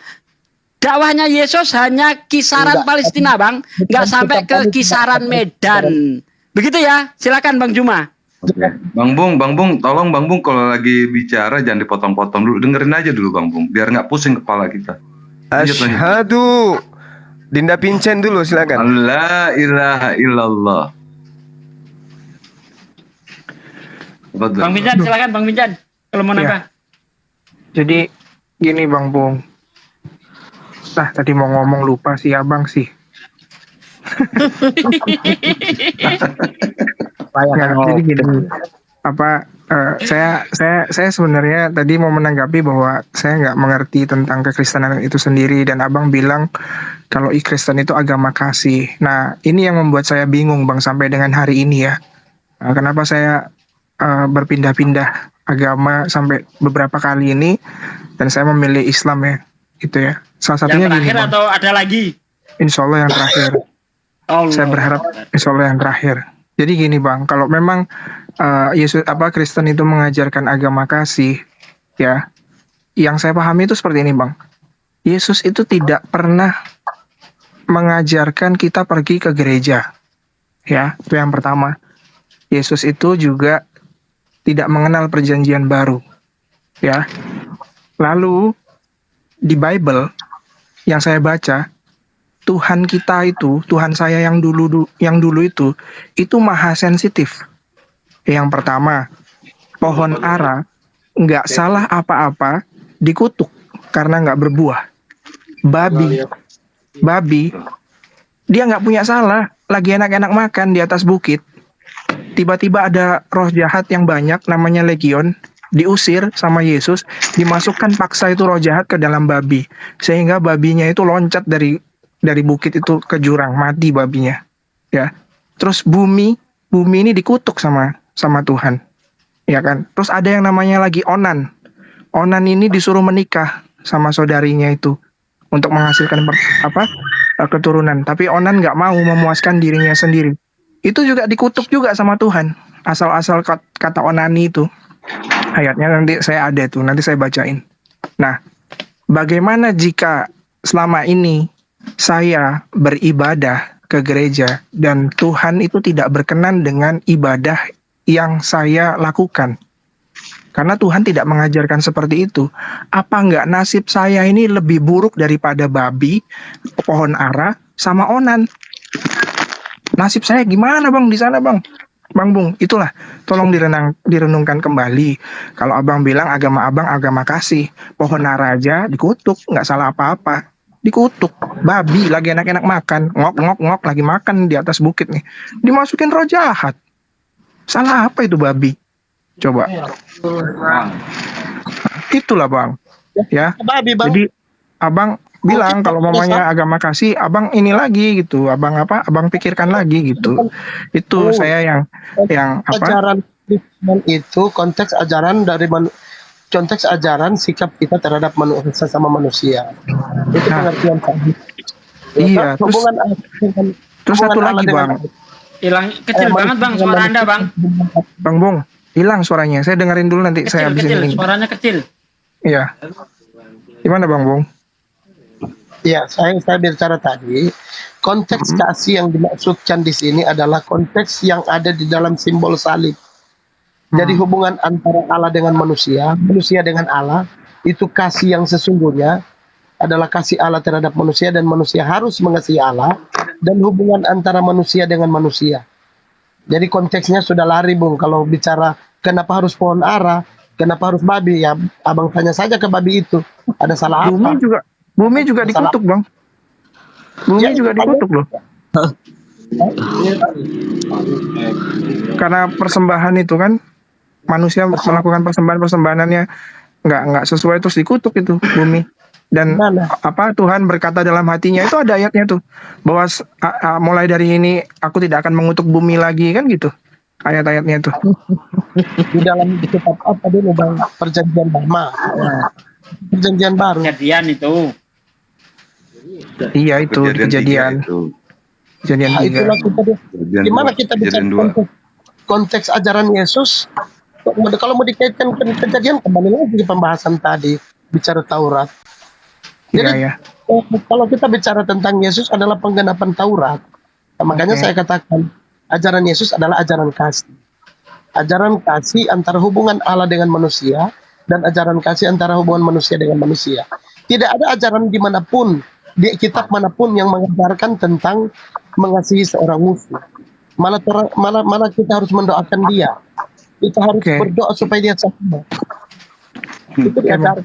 Kalau di dalam ajaran lain tidak ada, malah musuh harus dibunuh. Malah kita disebut orang saudara hidup sama-sama disebut kafir. Ini kan waduh, dia apakah itu ajaran melukai hati orang? Iya. Kafir itu ada 4 bang. Jadi kalau ngatain orang anjing nggak melukai hati orang bang? Itu siapa? Di ajaran mana yang mengatai anjing? Oke, saya tunjukkan ya. Di dalam Matius 15, Anda baca dari ayat 22 sampai ayat 27. Ketika ada orang perempuan yang lagi panik cari pertolongan karena anaknya kerasukan setan, sampai sujud-sujud nyembah kepada Yesus, ya, Sampai sujud-sujud bang, oh Tuhan, anak Daud tolonglah aku. Anakku kerasukan setan, dia sangat menderita. Apa aja bias dicuekin bang, nggak peduli. Lalu muridnya apa katanya? Guru, perempuan itu mengikuti kita terus, usirlah. Dijawab oleh Yesus, aku diutus hanya untuk domba yang hilang dari umat Israel. Di ayat 26-nya, di ayat 25-nya, perempuan itu nyembah lagi. Oh Tuhan, tolonglah aku. Apa jawab Yesus? Tidak layak roti bagi anak-anak dilemparkan kepada anjing. Perempuan itu disamakan dengan anjing. Lalu bentar bang, lalu dijawab oleh perempuan itu, benar Tuhan, tetapi anjing itu makan remah-remah yang jatuh dari meja tuannya. Coba, kata kafir yang artinya menutup diri, Anda katakan itu keji. Bagaimana dengan mengatakan menyamakan orang dengan anjing bang? Mana lebih keji bang? Bang, kalimat Yesus itu khusus kepada orang yang sakit itu, tahu? Bukan kepada semua orang, ya, bukan kepada siapa yang tidak percaya kepada Dia. Yang dikatakan itu adalah perumpamaan, tidak layak, tahu? Tidak layak apa tadi? Tidak layak roti bagi anak-anak dilemparkan kepada anjing. Dijawab oleh perempuan itu, benar Tuhan, tapi anjing itu makan remah-remah yang jatuh dari meja tuannya. Ini ada perempuan lagi minta tolong, bukan ditolong malah disamain dengan anjing bang. Nah, terus selanjutnya apa yang Tuhan katakan? Yang dikatakan Yesus selanjutnya, karena perempuan itu mempercayai bahwa dirinya itu adalah anjing, mempercayai bahwa Yesus itu diutus hanya untuk bangsa Israel, makanya Yesus berkata, hai ibu, besar imanmu, maka terjadilah seperti yang kau kehendaki. Betul? Jadi bukan karena ditolong oleh Yesus, tapi karena menerima dikatakan anjing, makanya anak perempuan itu sembuh. Oh, jangan Anda yang mempolitisir kalimat. Jadi saya jelaskan. Bukan, ayatnya memang begitu. Nih ya, nih kalau nggak percaya saya bacakan nih. 26. Saya tahu nih ya. Saya jelaskan. Matius 22 sampai ini ya. Terus. Tadi Bukan, katanya Matius udah 15. closing. Tetapi Yesus, ya ini saya bacakan dengan lengkap deh. Ya, biar tahu kronologinya. Lalu Yesus pergi dari situ dan menyingkir ke daerah Tirus dan Sidon. Maka datanglah seorang perempuan Kanaan dari daerah itu dan berseru, kasihanilah aku ya Tuhan, anak Daud. Karena anakku perempuan kerasukan setan dan sangat menderita. Tetapi Yesus sama sekali tidak menjawabnya, cuek. Ya, lalu murid-muridnya datang dan meminta kepadanya, suruhlah ia pergi. Muridnya justru menyuruh dia pergi. Ya, suruhlah dia pergi. Ia mengikuti kita dengan berteriak-teriak. Jawab Yesus, aku diutus hanya kepada domba-domba yang hilang dari umat Israel. Ayat 25, tetapi perempuan itu mendekat dan menyembah dia sambil berkata, Tuhan, tolonglah aku. 26, tetapi Yesus menjawab, tidak patut mengambil roti yang disediakan bagi anak-anak dan melemparkannya kepada anjing. Kata perempuan itu, benar Tuhan. Yang dibenarkan apa? Yesus diutus untuk Israel dan dia disamakan dengan anjing, itu dibenarkan. Makanya di ayat selanjutnya, bentar bang, di ayat selanjutnya perempuan itu berkata, kata perempuan itu, benar Tuhan, namun anjing itu makan remah-remah yang jatuh dari meja tuannya. Maka Yesus menjawab dan berkata kepadanya, hai ibu, besar imanmu, maka jadilah kepadamu seperti yang kau kehendaki. Itu kan? Hilang bang, suaranya nggak jelas bang, hilang bang, hilang. Iya. Suaranya hilang bang. Boleh? Ya. Terima kasih bro. Saya jelaskan bang, bisa bang. Halo. Saya kan bisa. Oh, boleh silakan. Feedback bang, siapa yang feedback ini? Ya halo. Halo. Ayo, siapa yang feedback? Halo. Ayo, cepat. Bisa dengar bang? Suara saya? Dengar. Ya, bisa dengar. Begini bang, saya tolong jangan dipotong ya, bang. Sugi Kristologi, tolong ya bang, dalam pengertian lah berdiskusi. Saya jelaskan. Perempuan itu adalah seorang Kanaan kan? Dalam cerita Alkitab itu jelas bahwa orang-orang Kanaan adalah penyembah Baal, penyembah berhala, dan mereka tidak percaya Allahnya orang Israel. Sehingga Yesus mengatakan itu kepada dia, itu adalah bahasa perumpamaan. Jadi tidak baik roti itu diberikan kepada anjing. Tetapi orang Kanaan ini, beliau percaya bahwa yang hadir di hadapan dia ini adalah Tuhan. Sehingga Yesus melihat ketulusan dia untuk mengikuti Yesus itu sendiri. Sehingga Yesus berkata, jadilah sesuai dengan yang engkau kehendaki. Jadi di sini Bang, jangan dipolitisir bahwa Yesus menganggap pribadinya ibu itu adalah anjing. Tetapi yang dimaksud oleh Yesus adalah orang-orang yang menyembah berhala, yang menyembah Baal, pada waktu itu adalah diumpamakan seperti seekor anjing. Tetapi dari pengertian seorang ibu itu mengatakan bahwa biarlah anjing-anjing ini memungut remah-remah yang dibuang oleh Tuhan. Sehingga dalam konteks itu keimanan seorang ibu ini meyakinkan, dia berupaya meyakinkan Yesus bahwa dia percaya, dia bukan lagi seorang anjing, dia masih layak untuk memakan remah-remah yang jatuh itu. Tapi Yesus sebenarnya tidak membuang roti, bukan itu maksudnya, tidak membuang roti disuruh makan kepada ibu perempuan itu. Ini Yang hanya bilang buang perumpamaan. roti siapa, Bang? Saya tahu itu. Iya, ini perumpamaan, ya. Jadi itu konteksnya, bukan berarti Yesus menyebut ibu itu seekor anjing. Bukan, konteksnya berbeda. Seekor anjing yang dimaksud adalah asal dari perempuan itu adalah orang Kanaan. Yang jelas di dalam cerita Alkitab, orang Kanaan, orang Amori, orang-orang yang ada di dalam suku di lembah-lembah Yordan itu, ada beberapa suku yang melakukan penyembahan berhala. Jadi itu yang dimaksud perumpamaan yang disampaikan oleh Bung, sudah Bung, biar saya aja Bung. Dari tadi saya perhatikan Bung nggak bisa menghadapi mereka. Biar saya menghadapi mereka Bung. Oh, siap. Oke ya, saya komentari ya, bentar. Anda baru Asia. Sudah selesai, Bung sudah selesai. Sekarang giliran saya. Siap. Giliran saya. Ya. Sama saya aja, Bang. Gini, Saya ini cucunya pendeta loh, Bang. Sama saya dengerin aja. dulu. Giliran saya si Juma ini biadab. Nggak ada ngomong kayak gitu, woi. Nggak apa-apa. Enggak. Udah turunin, nggak boleh seperti itu. Debat. Nggak bisa kamu. Binatang. Katanya agama Diam kamu. Saya jadi cucunya pendeta malu, turunin, Bang. Bang. Dari abang kayak gini, Bang. Amin nanti, Bang. Bang Gema, nanti akun Anda kena bandit, turunin. Nggak perlu seperti itu, debat, tapi nggak perlu menghujat-hujat. Ya, Bung ya? Ya? Setuju, Bung ya? Nggak perlu menghujat kan? Nggak perlu seperti itu kan kita debat kan? Bukan pengugat, cuma mungkin beliau lebih punya pengetahuan banyak dari saya. Oh, Nggak bisa, Bang. Soalnya dia ngomongnya kotor tadi, Bang. Kok begitu, Bang? Dari tadi Bang Zuma ada gak bicara kayak gitu? Pak Sugi bicara gitu ada gak? Saya pribadi ada gak bicara kayak gitu? Terus Bang Vincent ada gak ngomong kayak gitu? Kami adalah agama yang tidak pernah mengutarakan slogan kasih, Bang. Tapi selalu bahasa kami dengan bahasa kasih. Ya, saya Tunjukin dong harga diri Anda sebagai ajaran kasih. Gitu Mana? doang, mau debat, aduh, nggak level. Iya, Kalau mau debat, ayo pakai ilmu. Nggak usah hujat-hujatan, gitu loh. Saya tadi yang ngomong kasar, buah pelir yang terpotong itu bukan perkataan saya loh, itu diulangan loh. Jadi saya minta maaf.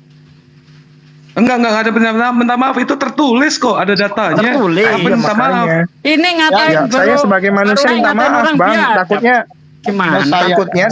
saya berucap itu nanti dicatat jadi dosa, padahal itu kan di kitab suci, ya kan? Ups. Ya udah, nggak ada minta maaf, Bang. Nggak ada, selesai, udah stop. Iya, saya minta kami maaf. juga pembaca. Saya minta maaf nanti dicatat dosa, itu Bang. sesuai kitab. Saya diri sendiri saya Sesuai kitab, dicatat dosa. sesuai data, Abang nggak perlu minta maaf. Selesai, stop. Oh, oke. Saya mesti biar tegas dalam malaikat, Islam. Silakan, Bang, biar Bang malaikat nggak nyatet jadi dosa aja gitu. Siap. Ya, Bang Juma kasih kesempatan. Lanjut. Iya, jadi Ya, masih ada. Katanya sudah closing tadi. Biar Aki Juma, silakan Aki Juma. sudah closing sih. Cuma karena tadi ditanggapi. Iya, tadi Anda dibilang sama teman saudara, dibilang Anda tidak sanggup katanya. Yang sanggup dia. Merendahkan Ya, sayangnya. diri direndahin. Ya ini gitu loh. ada yang berurusan. Ya, Jadi saya- gini, ya. Ini kalau berbicara mengenai ajaran kasih itu ya, nggak usah muluk-muluk dulu kasih kepada orang lain, nggak perlu. Kasih kepada orang terdekat dulu, anak-anak kita, istri kita. Kita kasihi mereka. kita kan tidak bicara Bagaimana kehidupan kemudian- di sini, kita bicara dogma, ajaran. Jadi saya menyatakan ajaran saya bukan berarti saya menyatakan bahwa saya sudah super kasih lah atau apa, enggak lah. Saya juga masih manusia Biar berdosa. Bang Bung, jangan Perasaan saya dipotong dulu. closing ini. Ini biarkan Bang Zuma yang bicara dulu, jangan dipotong-potong dulu.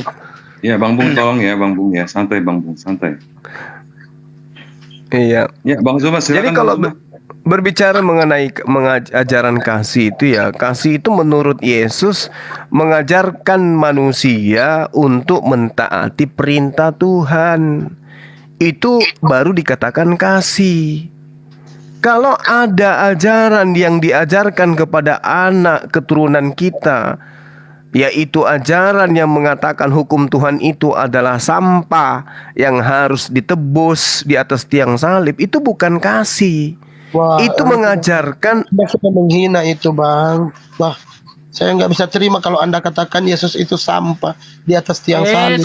Loh, salah tanggap nih. Yang Salah mengatakan tanggap Anda. Yesus itu sampah siapa? Tadi kan Anda katakan Yang justru pendiri agama Anda yang mengatakan Yesus itu manusia terkutuk. Oke? di mana? Paham ya? Di mana siapa yang katakan Yesus manusia terkutuk? Astaga. Loh. Galatia 3:13 Bang. Coba, kalimatnya bagaimana? Coba. Terkutuklah orang yang mati di tiang salib. Iya, bukan Yesus kan? Loh, yang disalib siapa? Itu Yesus. Kan di situ yang disalib ada 3 orang. Konteks terkutuk orang yang disalib itu karena budaya pada waktu Rusak ini. Makanya Asyhadu. makanya rencana Tuhan itu baiknya kalau pertumpahan darah itu dibenarkan, jangan disalib. Harusnya kepleset waktu nimba air, kepalanya kejedot ember, mengeluarkan darah, jadi penebusan dosa. Lambangnya ember jadinya. Nah, dengan kau katakan tidak sopan, bagaimana dengan Maria yang punya anak yang kalian katakan anaknya seperti Silakan itu? Bang Tarigan mau beri tanggapan nggak masalah. Bentar Bang, biarin Bang. Ada temen. Nih Bang ya. Nih Yesus atau bukan nih saya bacakan Bang ya. Kristus telah menebus kita dari kutuk hukum Taurat dengan jalan menjadi kutuk karena kita. Sebab ada tertulis terkutuklah orang yang digantung pada kayu salib. Ini Kristus Bang yang dimaksud Bang. Iya, benar. Betul. Firman-Nya. Tapi bukan Kristus berarti yang tidak berdosa, yang dirayakan oleh dia Paulus yang tidak berdosa, Diam dulu Bung. Ya lanjut Bang Tarigan. Yesus Kristus yang tidak berdosa, tapi dia harus menjadi terkutuk di kayu salib untuk menanggung kutuk dosa manusia yang tidak mampu melakukan hukum Taurat. Karena di dalam Roma 3 mengatakan orang yang tidak bisa mampu melaksanakan hukum Taurat itu akan upahnya adalah dosa, terkutuk. Jadi Yesus itu menanggung kutuk manusia yang berdosa akibat tidak mampu melakukan perintah Tuhan. benar. Sebab baca di Galatia Ya, sehingga Yesus menjadi terkutuk kan begitu Bang. sehingga Yesus menanggung kutuk di kayu salib. Iya, itu maksudnya. Iya, yang Menanggung kutuk. mati di tiang salib Dia itu yang orang tidak berdosa terkutuk. harus menanggung kutuk manusia, dosa manusia di kayu salib. Itulah kasih yang paling besar. Yang besar. Anda Itu mengatakan maksudnya. Anda mengatakan Yesus tidak berdosa. Berarti Anda belum paham Bible. Barang siapa yang mengingini milik orang lain, itu adalah dosa.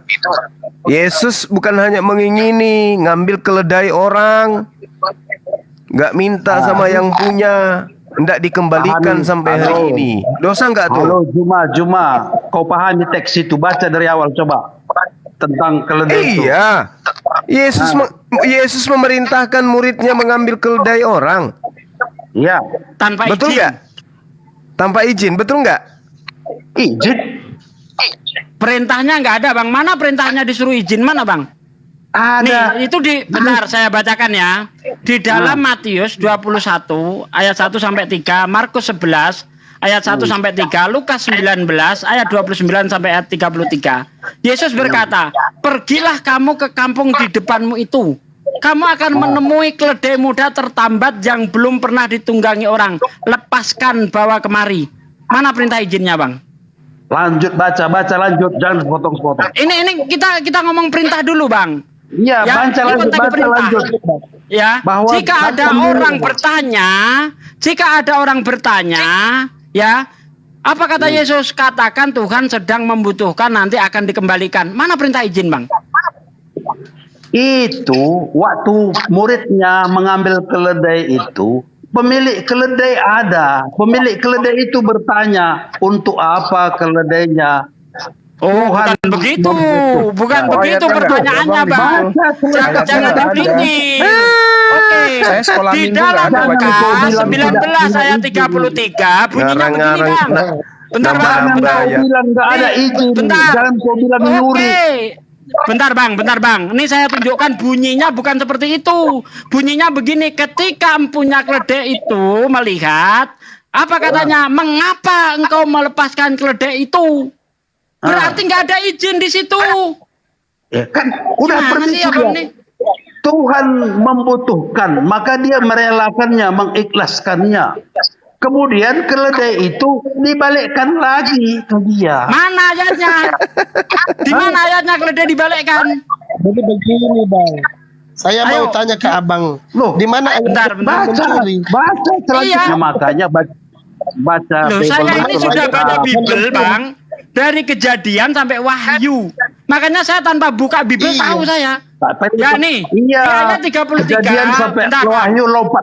Bentar, Bang. Bentar, Bang. Lompat. Bentar. Ini saya tunjukkan ya. Ayatnya bunyinya begini, Bang. Nggak seperti yang kamu katakan tadi. Ketika mereka melepaskan keledai itu, berkatalah orang yang mempunyai keledai itu, "Mengapa kamu melepaskan keledai itu?" Ini menunjukkan bahwa para murid ini belum izin.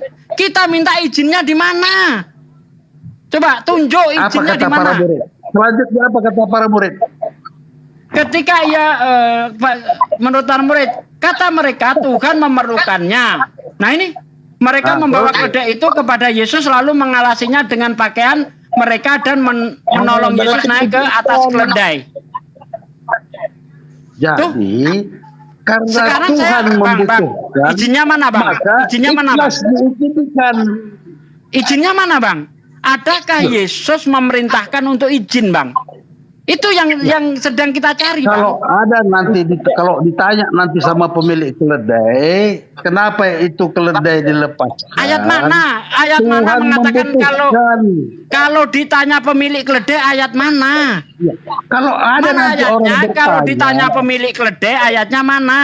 kalau Ayo ada tunjuk. nanti, kalau ada yang bertanya, Nah, kenapa? itu baru betul. Itu Iya. baru betul. Tentu Anda saja. katakan kalau ada orang bertanya, katakan Tuhan sedang memerlukan. Bukan kalau ada pemilik keledai, Bang. Anda jangan nambah-nambah, Bang. Pemikiranmu Saya jangan ini hafal sesempit Bible, kayak jangan gitu. ditambah-tambah, Bang. Iya, pikiran karena sempit kali kayak gitulah pikiranmu, maka kau memahami firman Tuhan itu. Anda sempit. nambah-nambah Yang kata ayat. di bawah tempurung.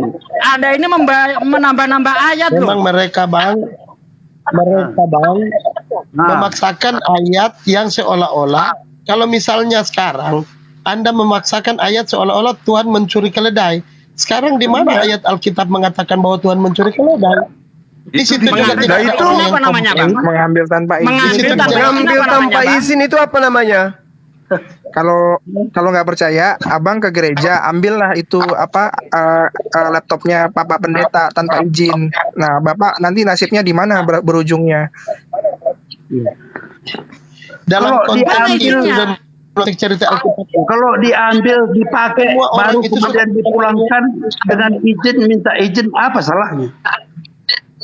Ya buktikan aja Bapak sekarang ke gereja. Parah. Terus ambil itu laptopnya orang di situ di Laptop, gereja. baru digunakan, dipakai, Nggak ya usah kan? izin tapi Diizinkan, Kan sama, itu Bang. pemiliknya tahu, di situ ada pemilik laptop. Asyhadu. Pemilik laptop Kita ada di situ. nanya, mana perintahnya untuk izin? Tunjuk dong. Loh, Kan ada perintah, kalau ada nanti yang bertanya, kenapa itu diambil keledai? Tuhan bilang aja Tuhan membutuhkan. Makanya langsung Itu saja yang karena Itu Tuhan sebagai Yesus Tuhan. tahu apa yang akan terjadi, apa yang bakal terjadi. Tuhan Yesus Ini sudah jadi tahu. jadi kalau misalnya abang ini punya HP gitu ya. Saya datang tiba-tiba ngambil HP abang. Ah, nanti abang tanya, kenapa kau ambil HP ku? Aku membutuhkannya. Terus aku pergi gitu. Itu cara baik atau gimana itu? Itu contoh yang baik kah? Aku pinjam sebentar, aku membutuhkannya, mau mana ada kupakai. kata pinjam? Mana ada kata pinjam? Nambah-nambah biar cantik. Wah, film kartun. Tuhan Yesus kan tahu apa yang dipikirkan orang itu. Bener-bener nih orang. Loh, harusnya kalau dia Tuhan, Bung. Harusnya kalau dia Tuhan, langsung dia bilang simsalabim. Jadi kodok. Jadi kodok. Jadi keledai di situ. Jangan punya orang diambil. Wah, nakali. Otak Tuhan itu seperti otak Anda, dia tidak Tuhan namanya. Dia justru Anda yang otak-otakan sekarang. Jadi kalau otak Tuhan Yesus itu seperti otak kamu semua, dia tidak Tuhan namanya. Lah, jangan gara-gara Anda matanya buta, manusia Anda katakan Tuhan, seenaknya aja ngambil keledai orang. Yang bener dong. Harusnya sebagai Tuhan memberikan contoh yang baik, bukan malah Tuhan memberikan arogan. Masuklah ke sana di kampung sana, ambil kerbaunya orang. Kalau ada yang nanya mau ngapain, Tuhan ingin menunggangi kerbau. Enak kali. Ini ajaran dari mana ini? Anda sudah melecehkan Loh. keimanan kami itu, Bang. Bukan bang, itu memang Yang melecehkan siapa? Yang melecehkan siapa? Kami itu copy paste, Bang. Nggak ada kami melecehkan di sini, Bang. Kan Ini Tuhan ada sudah dasarnya bilang semua. di dalam Yesaya 44 nomor 10, siapakah mereka yang menuangkan Tuhan ke dalam patung? Siapa mereka? Mereka semua akan kubuat malu. Anda malu kan sekarang? Nah, itu akibatnya. Loh, Tuhan pencipta langit dan bumi Anda tuangkan dalam rupa manusia. Gimana tuh? Tadi saja hanya pakai bahasa Arab dikeluarkan dari diskusi. Pada hari ini juga engkau akan bersama aku di Firdaus. Terbukti nggak tuh? Orang Kristen itu menuhankan patung. Ya menuhankan manusia lah. Kalian yang menuhankan patung, batu hitam, Hajar Aswad itu kalian tuhankan. Udah mulai. Oh, itu batu, itu patung rupanya. Oh, batu itu patung. Oh, baru tahu saya. Ternyata batu itu patung. Kalau Anda tidak coba lihat di dalam kitab saudara, Yesus mengatakan kepada orang yang disalib bersamanya, pada hari ini juga engkau akan bersama aku di Firdaus. Terbukti nggak hari itu? Iya. Setelah mereka Terbukti mati, nggak? Karena Anda roh mereka udah di Firdaus. Ya. Malah Yesus masih muter-muter 40 hari lamanya. Kalau abang bilang- Dasar. Iya, Gilir. muter-muter Bang, Pak. Udahlah. Ikuti aku, udahlah. Apakah Anda tahu Asyhadu. bahwa yang orang jahat yang mengakui dosa-dosanya itu, kesalahannya itu, apakah cuma tahu dia tidak di Firdaus setelah meninggal? Lah faktanya dia masih gantung di situ bersama dengan Yesus diturunkan mayatnya. Ya mayatnya kan, tapi rohnya kan di Lah. Firdaus. Loh, Yesus rohnya turun ke dunia orang mati, ke Seol. Yesus pergi menginjili orang-orang mati di bawah tanah di kuburan. Mana ada dia ke Firdaus? Yesus itu yang mati itu manusianya, keilahiannya berada di seluruh dunia, seluruh surga, di mana pun Alah, ada. mimpi. Di Firdaus ada. Kata siapa? Kata siapa? Kata siapa? Itu Eh. namanya Allah, keilahian. Iya, kalau keilahian. Tapi kan Yesus bukan ilahi, dia manusia. Ada-ada aja. Yesus 100% Allah, 100% manusia. Kata siapa? Kata siapa? Ayatnya mana? Mana Kata yang siapa? Yesus 100% Terkecuali manusia, 100% Nambah-nambah. Tuhan. Mana Itu yang makanya Yesus menerangkan di dalam Matius 23 nomor 15, agama yang dibikin oleh orang Yahudi itu 2 kali lebih jahat daripada Yahudi itu sendiri. Coba tunjukkan ayatnya Yesus 100% Tuhan mana? Coba. Mana? Dengan keimanan orang, kasihannya saya sayang kalian. Saya doakan kalian, semoga kalian sadar. Izin Ustaz. Loh, Ustaz Sugi. silakan. Ini kalau sudah nangis kayak gitu dihakimi katanya. Itu dipanggil Tuhan karena dia anak Allah. Nah, siapa yang ngajarin kalau Yesus itu anak Allah? Berasal dari Yang ngajarin Allah. kalau Yesus itu anak Allah siapa? Saya doakan Bang Zuma. Yang ngajarin kalau Yesus itu anak Allah siapa? Loh, Ajaran orang. fakta menyatakan, malaikat menyatakan dia bahwasanya perempuan Maria hamil bukan karena karena roh Allah, karena kalam Allah. Di mana Yesus mengatakan bahwa aku adalah anak Allah? Di mana? Dan dijelaskan sebagaimanapun mereka tidak akan percaya. Karena memang nggak ada ayatnya Yesus mengaku dia adalah anak Allah. Di mana ayatnya itu? Nggak ada. Kitab Markus, Bang, di kitab Hai Markus Maria, 5, Bang. jangan kau takut sebab Ya, bayi itu yang malaikat. ada di Kan kandunganmu iblis pun berasal bisa dari menyamar Allah. menjadi malaikat. Sekarang pernyataan Yesus kalau dia anak Allah mana? Yang mengaku nabi padahal tidak dinubuatkan. Mana ada nubuat tentang Nabi Muhammad? Nggak ada. Yesus memang Ada dinamakan jadi Tuhan. banyak nubuatan tentang Rasulullah SAW. Banyak. Di kitab apa? Di kitab apa? Ya, di kitabnya Nabi Di kitab Isa, mana? di kitabnya Nabi Musa, banyak. Di kitab Bahkan mana masih ada ada, Nabi Muhammad? bahkan masih ada tersisa di dalam kitabmu. Masih banyak dalam kitabmu tuh. Disebutkan nama Muhammad dalam Alkitab. Iya jelas aja, nggak mungkin diloloskan namanya. Aneh-aneh aja. Mana mungkin diloloskan namanya Muhammad di dalam kitab? Nama Yesus Itu, dengar. Makanya kitabmu itu hanya menyisahkan terjemahan, menghilangkan original teksnya. Ada yang disembunyikan di sono. Dijarik dari original teks, mulai dari bahasa Ibrani sampai Yunani tidak ada nama Jangan Muhammad. kau cari Nabi Muhammad di dalam kitabmu. Cari aja pengakuan Yesus kalau dia adalah anak Allah. Itu aja dulu kamu cari. Ada enggak?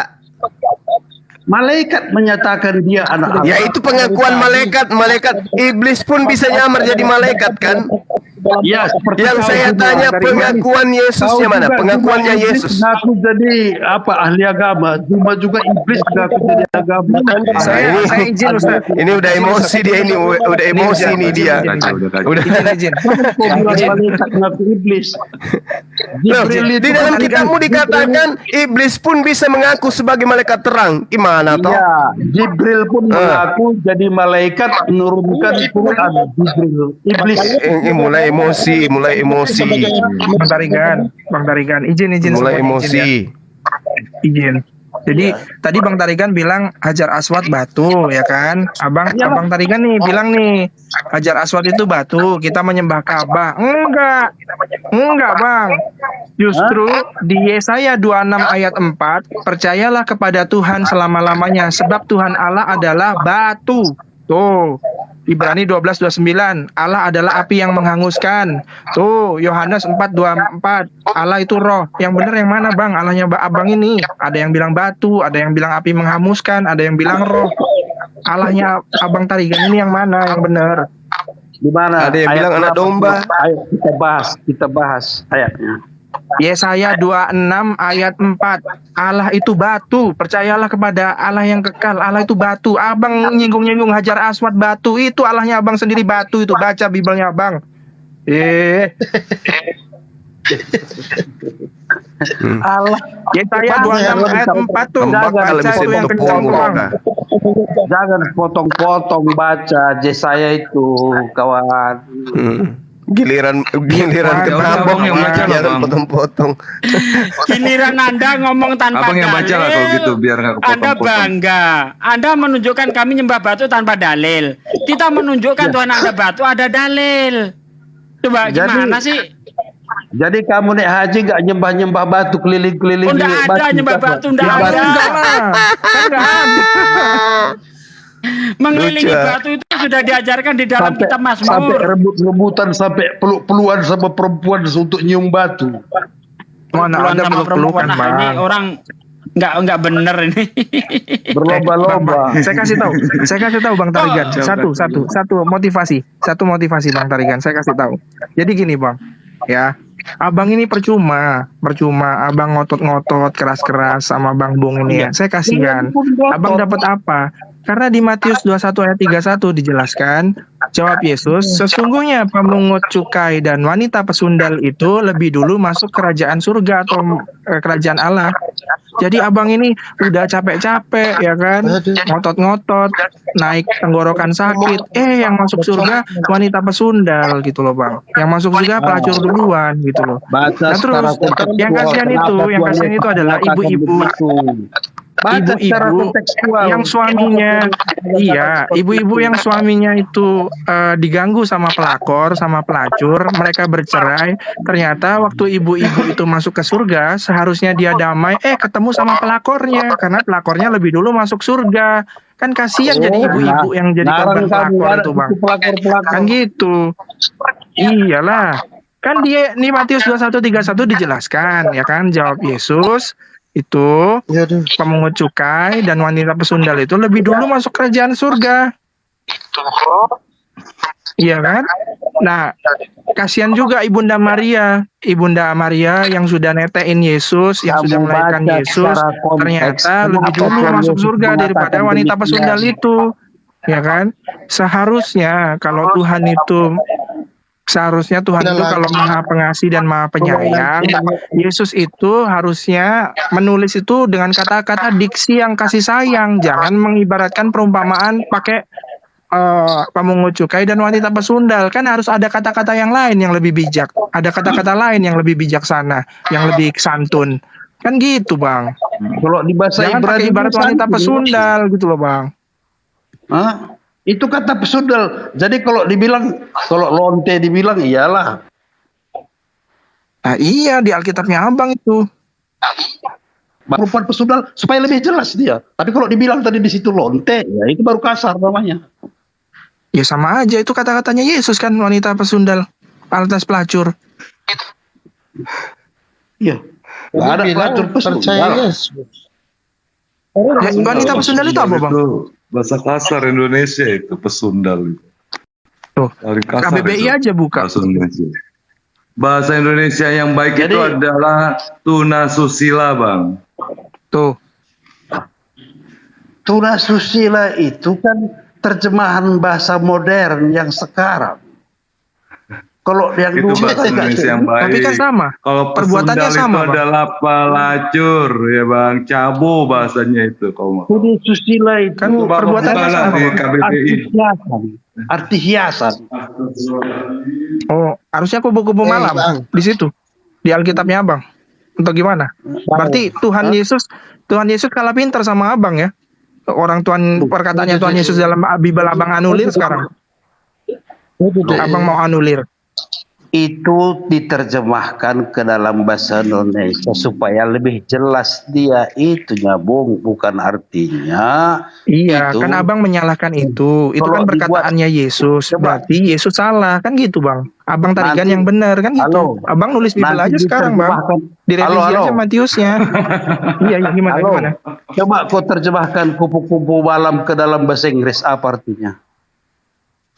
Butterfly Night. Kan udah beda artinya kan. Ya enggak lah, orang saya ngarang. Abang aja cari, nyuruh-nyuruh. Emang saya ini guru bahasa Inggris. Makanya nggak dibuat di situ kupu-kupu malam, karena kalau keterjemahkan bahasa lain beda pengertiannya. Makanya di situ dari Sundal dibuat. Makanya Bang. Jangan dibilang itu kasar, tidak kasar. Kan Oh tidak kasar, berarti kan itu menyakitkan hati Ibunda Maria. Karena hati Ibunda Maria udah netein Yesus, capek-capek bangun tengah malam, Yesus lapar, ya kan. Terus Yesus diantarnya ke sekolah, ya kan. Ya kan, terus Yesus dikandungnya sama Bunda Maria. Ternyata yang masuk surga lebih dulu wanita pesundal dibandingkan ibunya sendiri. Itu perkataan yang sangat menyakitkan Ibunda Maria loh Bang. Kalau Ibunda Maria dengar, nangis itu Bang. kalau Yesus ngomong kayak gitu. Serius, Bang.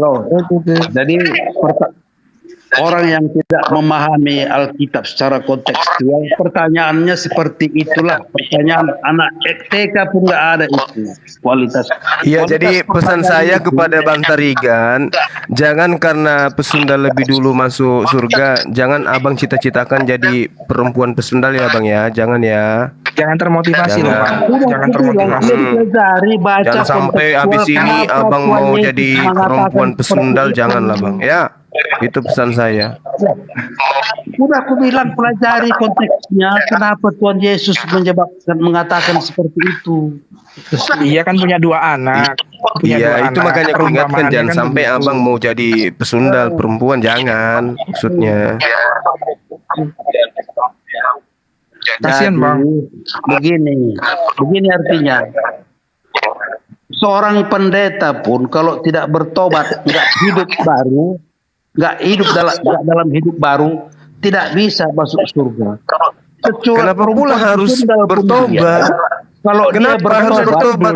Bukannya kalian itu sudah ditebus untuk apa tobat-tobat lagi? Ada aja ini ngarang bebas. Baca 1 Yohanes 2 nomor 1 nomor 2. Gak usah khawatir kalian, gak usah bertobat. Ya kalau kalian punya dosa, kata 1 Yohanes 2 itu, jangan khawatir sebab ada Yesus sebagai pendamai. Jadi gak usah pura-pura lah. Ya santai aja bang, mau kalian mau lakukan apa saja terserah bang lah sekarang. Yang penting Anda percaya anak Maria mati di atas tiang salib untuk menebus dosa-dosa kalian. Jadi nggak usah sosokan bertobat. Apa pula ngotori mulut kalian dengan bertobat itu. Dan surat Paulus Galatia 3:13 menjelaskan bahwa orang yang mati di kayu salib itu terkutuk. Berarti Yesus matinya di mana? Jawab sendiri. Baca ayat 3:13 itu dari awal. Jangan baca terakhirnya aja. Ayo Iya, Bang Yonatan, Assalamualaikum Bang Yonatan. Waalaikumsalam warahmatullahi wabarakatuh. Waalaikumsalam warahmatullahi wabarakatuh. Ya, halo. Baca ayat Galatia 3:13 itu mulai dari awal yang ayat 3, jangan terakhirnya aja Anda baca. Iya, oke. Anggaplah kami keliru. Faktanya sekarang kan dilihat orang Kristen tidak ada yang menjalankan hukum Taurat. Ya, siapa bilang? Loh, hukum Taurat mana yang Anda jalankan? Hah? Hukum Taurat yang mana yang Anda jalankan? Tidak boleh berzina. Tidak boleh mencuri. Menuhankan Allah apa jin-jin atau menuhankan batu-batu lain, menuhankan rumah-rumah apa lain tidak boleh. Itu kan menuhankan anak Maria boleh. Menuhankan anak manusia boleh. Hah? Yang anak manusia boleh dulu baru ke langit. Siapa menuhankan anak manusia? Walau sudah mungkin. Lah, ya, itu Yesus anak manusia loh itu. Baru ke langit. Itu anak Allah. Kata siapa? Kata malaikat, kata Allah. Kau baca bagus itu itu Matius, Markus, Lukas itu cuma. Ya ampun. Kata siapa kau bilang? Mana kata siapa Yesus itu anak Allah? Karena begitu besar kasih Allah akan dunia ini, maka Dia mengaruniakan anaknya yang tunggal agar sekarang ada berapa anaknya? Kepadanya tidak binasa melainkan beroleh. Sekarang ada berapa anaknya? Sekarang ada berapa anaknya Allah itu, ada berapa? Ya. Yesus Tuhan. Begini cuma. No. Yesus, kalau disebut Israel juga anaknya gimana tuh? Israel anakku yang sulung. Loh. Itu beda.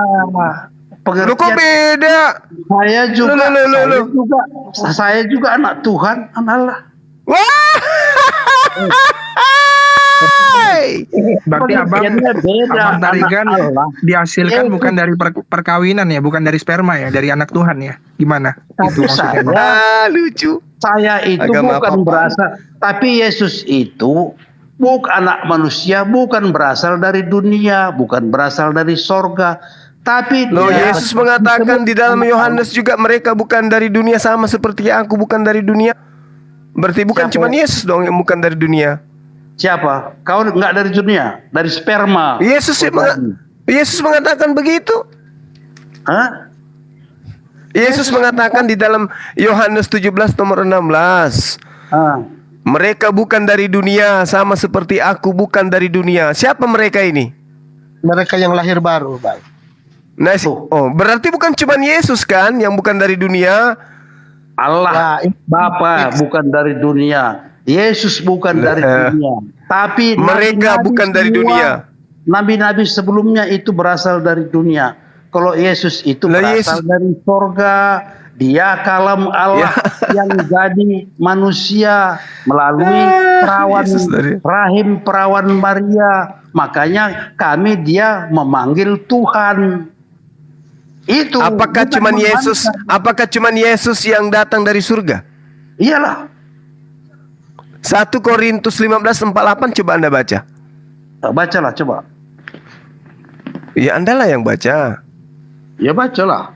1 Korintus 15 nomor 48. Makhluk-makhluk surgawi sama seperti Yesus yang berasal dari surga. Iya, betul. Malaikat-malaikat surgawi, terjawab kan. Anda tadi katakan cuman Yesus dari surga. Iya. Ternyata makhluk-makhluk lain juga ada. Halo Juma. Kalau Tuhan itu Allah itu datang sekarang ini berupa malaikat, kau panggil dia apa coba? Kau memanggil dia apa coba? Ya malaikat Allah lah. itu datang menyatakan diri kepadamu pada saat ini sebagai malaikat, melalui malaikatnya Allah menyatakan diri kepadamu melalui malaikat. Maksudnya Tuhan kayak satria baja hitam berubah jadi malaikat gitu. Loh, kalau Allah itu datang sekarang menyatakan dirinya berupa malaikat kepadamu, engkau memanggil dia apa? Ya malaikat, makhluk Tuhan, ciptaan Tuhan. Ya Tuhan kan? Malaikat Tuhan kan? Malaikat. Iya, malaikat Tuhan. Kamu juga, Anda juga adalah makhluk Tuhan. Kami manggilnya Yesus Tuhan. Tahu kau? Lah, tapi beda. Kok beda? Anda perlakukan Yesus. Berasal dari surga. Malaikat dari surga datang. Seandainya ada malaikat dari surga tadi datang, Anda mengatakan cuma Yesus yang berasal dari surga.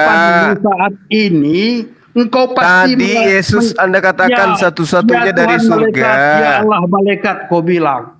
Ya kan? Begitu juga Tuhan Yesus, dia datang dari surga. Tuhan Yesus. Menyatakan dirinya sebagai manusia. Allah yang menyatakan diri sebagai Yesus. Yang Anda harus sadari di sini, Tuhan Yesus. Bung Taripang, yang Anda harus sadari di sini adalah gelar Tuhan Yesus, gelar Yesus itu Tuhan, gelar Yesus itu adalah anak Tuhan. Itu adalah gelar yang diberikan oleh orang Kristen kepada Yesus. Yesus sendiri tidak pernah mengatakan diriku adalah anak Allah. Di mana Yesus mengatakan dirinya anak Allah? Di mana? Menyatakan Allah berfirman bahwasanya Yesus itu adalah anak Allah. Itu pernyataan kitab Anda. Yang saya tanya, pernyataan Yesusnya ada enggak? Iya. Itu tadi saya bilang ada. Mana? Engkau telah barang siapa yang melihat aku, engkau yang melihat Bapa gitu maksudnya. Barang siapa yang meludahi aku, dia meludahi Bapa gitu maksudnya. Enggak. Kamu menyatakan aku guru dan Tuhan. Betul katamu. Aku adalah guru dan Tuhan. Tuhan di situ. Bukan Tuhan, Tuhan. Bukan God. Tapi Lord. Bedakan. Itu Tuhan. God itu Allah. Sama saya jangan kau berkelit lidah juga, nggak mempan kau berkelit lidah sama aku. Jangan kau Taripang, siapa yang ngajari saudara Taripang begitu? Kamu yang bersilat lidah. Silat ludahmu itu. Loh, di situ saudara Taripang yang mengaku asal-asalan. Aku guru dan Tuhan. Tuhan di situ apa? Pembimbing, guru, pengajar. Tuhan dalam arti kata apa di situ? Tuhan dalam arti kata apa? Engkau telah melihat Bapa. Apa artinya itu, Bang? Tuhan dalam arti kata apa? Pencipta. Kalau engkau melihat aku, engkau telah melihat Bapa. Apa artinya itu, Bang?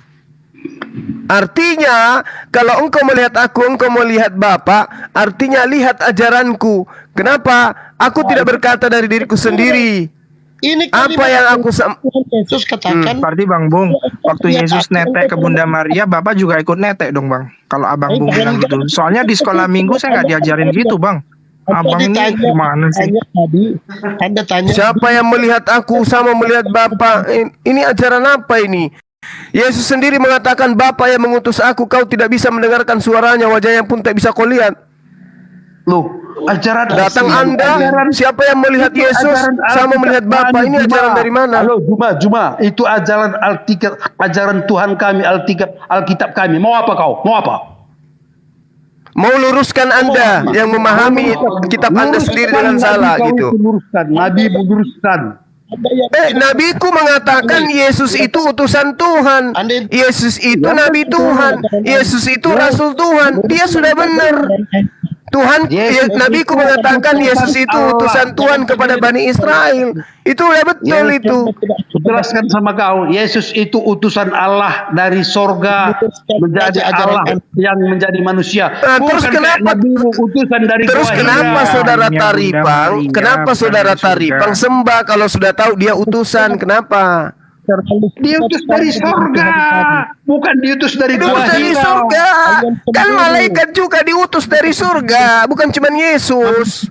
Iya, malaikat itu kan malaikat Bukan Allah. ajaran.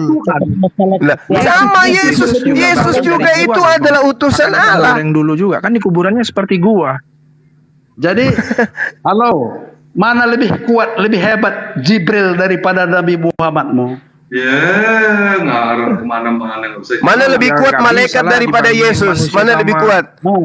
Yesus diberi kekuatan. Yesus diberi kekuatan sampai keringatnya seperti titik darah. Mana lebih hebat, malaikat dengan Yesus? Yesus yang ngatur malaikat. Yeay! Saudara Taripang, udahlah saudara Taripang, Anda nggak ada ilmu Jelas-jelas Yesusnya takut. Malaikat Yang mana yang takut? Malaikat yang takut kepada Yesus atau Yesus yang takut kepada malaikat? Malaikat takut pada Yesus. Mana dalilnya? Yo, Ya, sendiri yang tanya, sendiri tanya. Dalilnya Ya mana dalilnya malaikat? Mana dalilnya malaikat takut sama Yesus mana? Anda yang tanya, mau cari dalil. Kepercayaan kamu mengatakan seperti itu karena Tuhan adalah Yesus. Anda yang jawab dong. Oh, imani aja berarti. Lawang faktanya di dalam kitab Anda Yesus yang Banyak ketakutan dalilnya. kepada malaikat. Anda balik. ada dalilnya. Mana? Mana? Mana dalilnya ada malaikat takut?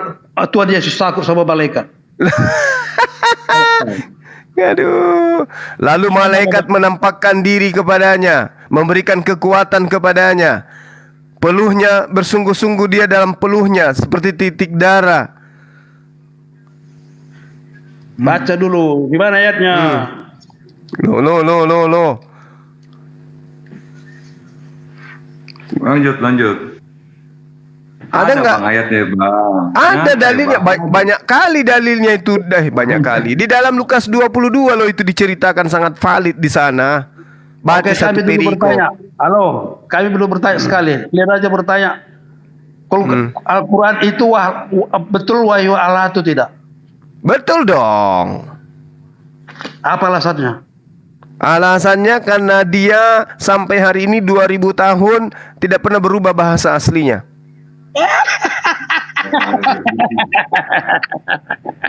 Enggak pernah. Itu dalilnya gimana? Di mana dalil ayatnya? Hanya karena tidak berubah bahasa. Kenapa? Gini izinkan ini. Anda tertawa? Ya, Enggak silakan. pernah berubah, kau bilang. Iya. Berapa puluh kali diedit berubah Al-Quran. Oh gitu. Gini Bang, Yang mana yang diedit? Coba tunjukkan satu ayat. Ayo. Tawa dulu. Ayo tunjukin. Ayo. Tunjukin. Tunjukkan ayatnya yang diedit mana itu? Saya Alah, hanya tahu nanti kirim videonya sama kau. dasar penyembah Paulus. Asal nipu aja kalian. Masa Cara tanpa ilmu. asal ayat tidak berubah, alasan ayat berubah udah wahyu Allah. Ya, iya dong. Itu salah satu alasannya. Kalau dia wahyu Allah, Allah mengatakan apa? Inna nahnu nazzalna dzikra wa inna lahu lahafizun. Kami yang menjaganya.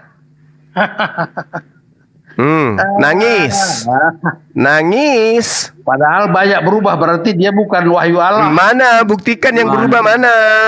Buktikan. Videonya sama Original kau. teksnya Ya, nggak berubah kok. Banyak video. ustadz menyatakan, ahli-ahli apa menyatakan perubahan-perubahan dalam Quran. Ustadznya mana? Dasar umat Paulus orang mah Syiah, gini. iya. Nanti Kalau orang Syiah suka iya, nipu. kebanyakan gaul sama orang Syiah sih. Umat Paulus Qurannya kan begini.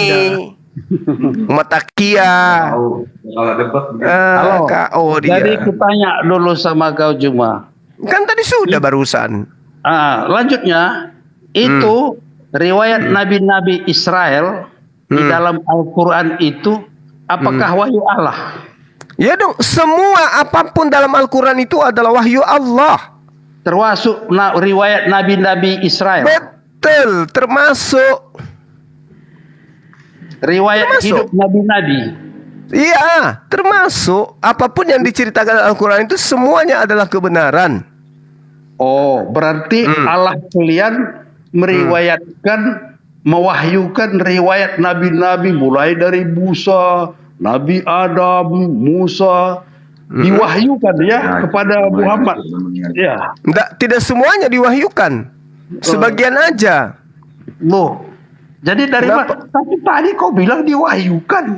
Lah, Anda kan bertanya, apakah benar cerita yang diwahyukan dalam Al-Quran? Saya katakan yes, benar. Anda tidak bertanya apakah semua diceritakan? Berarti semua riwayat-riwayat yang tertulis dalam riwayat nabi-nabi Israel. Benar adanya. Betul, yes. Riwayat Dan katakan Musa, amin. Riwayat Nabi Daud, riwayat Iya. Nabi Salomo. Udah ku bilang riwayat samamu, Nabi Bung. Adam. Itu diwahyukan Allah kepada Yes. Muhammad. Yes. Wah, kurang kerjaan Allah itu wahyukan. Padahal sudah tertulis di dalam Alkitab. Ngapain lagi Allah mewahyukan? yang Alkitab sudah mana? tertulis? Alkitab mana tertulis? Alkitab mana? Semua riwayat nabi-nabi Israel sudah ada di Alkitab. Coba riwayat Yesus usia 13 tahun sampai 29 ada tertulis di kitab Anda.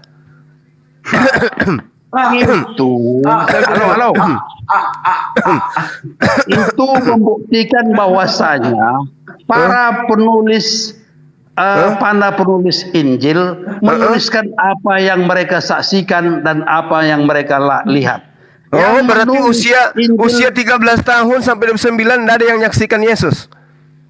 itu yang nulis Injil itu adalah murid-murid Yesus. Iya, dan rasul-rasul. usia 13 tahun mana ceritanya? Usia 13 tahun Yesus belum punya murid, cuma belum punya rasul. Oh, jadi Tahu ketika kau? dia dilahirkan dan disunat dia sudah punya murid. Ketika usia 13 tahun dia tidak punya murid gitu. Itu orang tuanya yang menyatakan. Oh, jadi orang tuanya ketika usia 13 tahun nggak ada, gitu, hilang orang tuanya. Itu artinya bahwasanya penulis atau rasul-rasul murid-murid yang menulis Injil itu menuliskan apa yang dia lihat. Matius, Markus, Lukas dan Yohanes menulis Injil. Ngomong Mereka apa? menulis apa yang Asyhadu. mereka saksikan. Asyhadu. Ikut ngomong apa sampean? Jadi mereka tidak mau menulis yang mereka tidak saksikan, yang mereka tidak lihat. Oh, jadi Lukas betul-betul menyaksikan Yesus disunat. Iya, yang menyaksikan Yesus disunat dia orang tuanya lah. Oh, berarti orang tuanya tidak menyaksikan Yesus ketika usia 13 tahun. Iya, Yesus usia 13 tahun berada di Bait Allah. Enggak dituliskan. Selama 13 tahun di dalam Bait Allah terus, enggak kemana-mana. Iya, dia belajar di dalam Bait Allah, belajar tentang hukum-hukum apa. Jadi Tuhanmu pernah sekolah. Iya, dia berada di Bait Allah. Tapi katanya dia Tuhan, kenapa dia sekolah? Iya, Disitulah dia, makanya Yesus itu tahu semua tentang Taurat, tahu semua tentang Yesaya. Karena dia tahu, sekolah. Paham semua. Karena dia Semua sekolah. Dia paham. Karena dia sekolah. Iya. Karena dia memang belajar juga tentang Oh ya sudahlah, ya Tuhan Anda belajar. Oke, tepuk tangan dulu buat Tuhannya saudara Taripang karena dia sekolah pada usia 13 tahun. Karena dia Oke, selalu silakan ada More tertulis, lanjutkan ada Dindaku. tertulis, ada Lanjut. tertulis. Makanya semua yang tertulis dia tahu. Oke, halo semua, selamat malam. Selamat malam, Bro. Bismillahirrahmanirrahim wa ibni Kalau wa kudus kalau lainil. saya Halo. jadi kepala sekolahnya dulu, saya tulis tuh anak Tuhan pernah bersekolah di sekolah kita gitu. Wah, itu kemungkinan kayak Oxford, ya Monash University, ya kan? Dia belajar Oke, permasalahannya seperti ini. Nggak akan ada Permasalahannya itu. seperti belajar ini. Taurat Oke. di bait Allah, bukan di sekolah. Saya akan Ini kelihatan menjawab. menambahi aja, Karena melecehkan aja. karena sesuai dengan pendidikannya agama Yahudi atau Yang aturan tadi agama dulu Yahudi, selesaikan. di situ setiap betul nggak? orang Itu diwajibkan wahyu untuk Allah. belajar. Hah? Jadi secara Kisah belajar ke Nabi-Nabi sekolah, yang kan? ada di dalam. Halo. secara garis besar di agama Yahudi itu terdiri dari ada yang namanya madrasah di mana setiap orang-orang Yahudi itu belajar, termasuk Yesus madrasah. sendiri yang adalah notabene-nya dari Yahudi. Itu sesuai dengan tradisi dari agama Yahudi. Oke, secara otomatis pada waktu itu Yesus tersesat di dalam bait Allah atau Yesus di bait Allah. Dan pada waktu itu rabai yang mendengarkan apa yang dikatakan Yesus itu terkejut. Oke, bagaimana bisa seorang anak kecil bisa mengajari rabai yang ada di situ dan memahami tentang isi hukum Taurat? Jadi secara manusiawi Yesus yang secara anak-anak dia belajar. Karena dia mengikuti tradisi dari agama Yahudi pada waktu itu, mewajibkan setiap orang itu untuk belajar. Itu intinya. Ya. Ya. Kalau itu Ya, jadi itu, Bang. dasar, usia 5 tahun di Islam itu ada yang hafal 30 juz. Kalau itu jadi dasar dan manusia di Islam bisa dituhankan, begitu banyaknya Tuhan di Islam ya. Ternyata Yesus belajar begitu loh, Torah, paham Torah Kalau langsung jadi contohnya Tuhan. Dasar jadi Tuhan. Ngawur rasa juga. Kalau contohnya Lalu dasar ketuhanan Yesus apa? Kalau contohnya cuma menghafal juz, oke, juz pertama sampai juz 30 lah contohnya. Seorang anak 5 tahun bisa menghafal, tapi dia nggak bisa menjelaskan apa yang tertulis di dalam juz itu. Dia bisa nggak menjelaskan apa yang di dalam juz? Oh itu? bisa. Sesuai dengan hadis. Bisa, banyak orang-orang penghafal Quran itu mampu menghafal Quran dan menjabarkan Quran. Nah sekarang dasar menuhankan Yesus itu apa? Oke, dasar menuhankan Yesus. Kami orang Kristen tidak pernah menuhankan Yesus. Ya udah, kebalik. Dinda tapi Jonathan silakan ya. Yesuslah yang datang ke dunia ini adalah Tuhan dan Juru Selamat kami. Oke, itu kita harus garis bawahi ya. Yesus datang ke dunia ini yang adalah Allah yang nuzul ke dunia menjadi manusia. Al-Hayat, Al-Insani. Jadi seperti itu.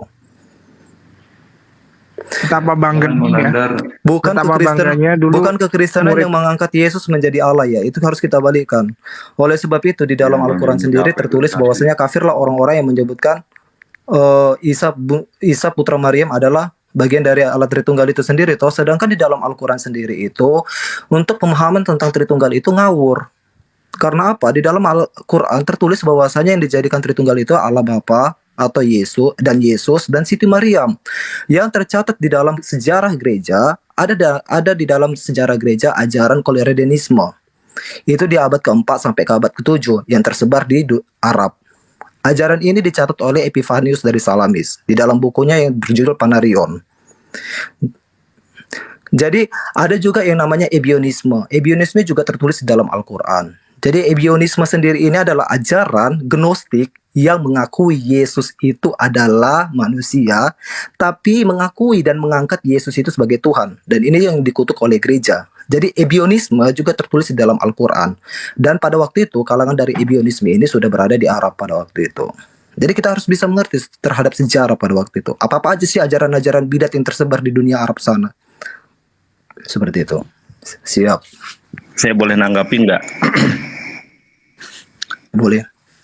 Ya, Anda tahu tidak persisnya kenapa Yesus itu menghilang dari usia 13 sampai dengan 30 tahun.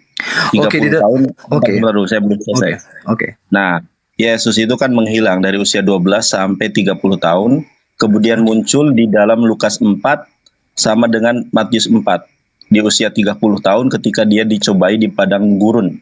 Anda tahu dan bisa tidak menjelaskan kepada saya peristiwa yang runut dari kejadian Yesus menghilang dari usia 12 sampai dengan 30 tahun. Tahu Oke. tidak? Oke, menurut tradisi gereja, kita memahami karena saya dari gereja Ortodoks, gereja Rasulia, gereja yang pertama kali didirikan oleh Yesus. Jadi kami lebih memahami terlebih dahulu. Oke, menurut tradisi gereja. Sebentar bang, dalilnya di mana itu Yesus mendirikan gereja bang? Oke, kita apakan dalilnya ya. Oke, Yesus mengatakan kepada Petrus, Petrus, di atas batu karang ini aku akan mendirikan jemaatku, eklesia di situ dalam bahasa Yunani, yang artinya adalah gereja, umat. Jemaat Yesus itu isinya orang-orang bersunat atau bukan? Oke, bersunat atau tidak bersunat? Sunat itu diajarkan oleh hukum Taurat. Hukum Taurat itu Udah ngaur. Seperti itu. Oke, sunat diajarkan di dalam hukum Taurat. Jadi secara tidak langsung ada orang-orang yang tidak, hukum Taurat itu diajarkan bagi mereka yang Yahudi. Kita tidak orang Yahudi, Anda tidak orang Yahudi, Bang Zuma tidak orang Yahudi. Kenapa Anda harus sunat? Karena sunat Lalu dari mana jemaahnya kalau di Yerusalem orang-orang yang tidak bersunat? Jemaat dari mana terbang ke sana? Oke, di Yerusalem itu bukan orang-orang Yahudi aja di situ, Bang. Nah, baca Yehezkiel 4:4 tuh. Apa yang dikatakan oleh Tuhan di situ? Bisa nggak orang-orang yang tidak bersunat masuk ke dalam bait suci? Boleh nggak? Oleh sebab itu beginilah firman Tuhan, tidak seorang pun dari orang asing yang hatinya dan daging kulupnya tidak bersunat boleh masuk ke dalam tempat kudusku. Ya, setiap orang asing yang ada di tengah-tengah orang Israel nggak boleh masuk ke tempat kudusku. Apakah jemaat pertama yang didirikan oleh gereja yang Anda maksud itu kumpulan orang-orang yang tidak bersunat? Oke, karena pada waktu itu ditentukan untuk orang-orang Yahudi pada waktu itu. Karena ya, jadi boleh nggak jemaat Yesus itu diisi oleh orang-orang tidak bersunat? Jemaat Yesus itu, umat Yesus itu bukan orang Yahudi aja. Itu harus Anda garis bawahi. Enggak, yang saya tanya sama Anda, boleh tidak orang Romawi dan Yunani masuk ke dalam bait suci? Boleh nggak? Kenapa tidak? Untuk zaman dalilnya ini apa nih? Yehezkiel 4:4 nomor 9. Itu Yehezkiel perjanjian lama. Anda harus bedakan antara perjanjian lama dengan perjanjian baru. Oh, jadi Yesus menurut Anda itu tidak menjalankan ini? Karena pada waktu itu Allah hanya menyuruh mereka yang seperti itu hanya bagi orang-orang Yahudi pada waktu itu. Ngawur. Asumsi. Anda harus gila saya dengar penjelasan ortodoks apaan ini? Ada. Jemaat Yesus itu, Bung, adalah orang-orang yang hidup di bawah naungan tradisi Yahudi Taurat.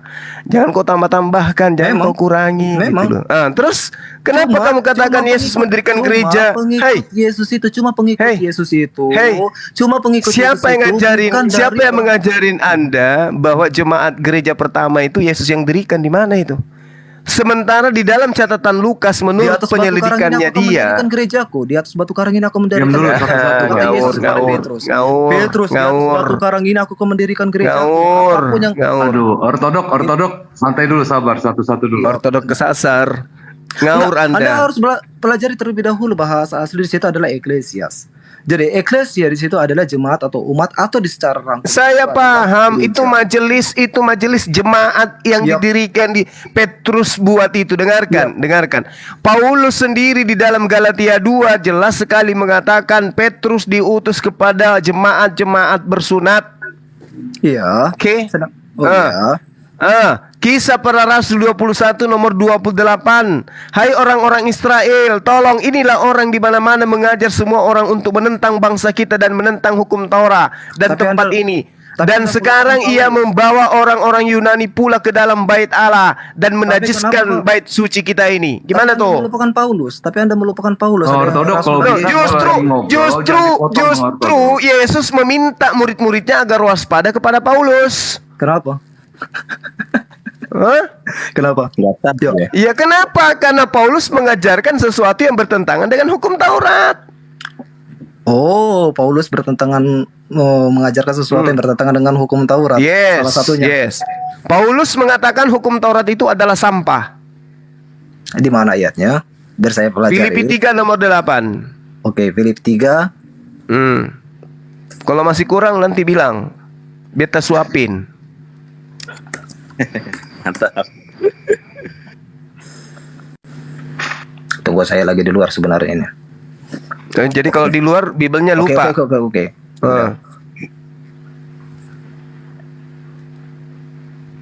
Coba Gimana? bacakan. Coba Anda bacakan. Ya Anda lah yang baca, aku udah kasih nomor kitabnya. Saya juga yang mau bacakan. Saya bukan asisten.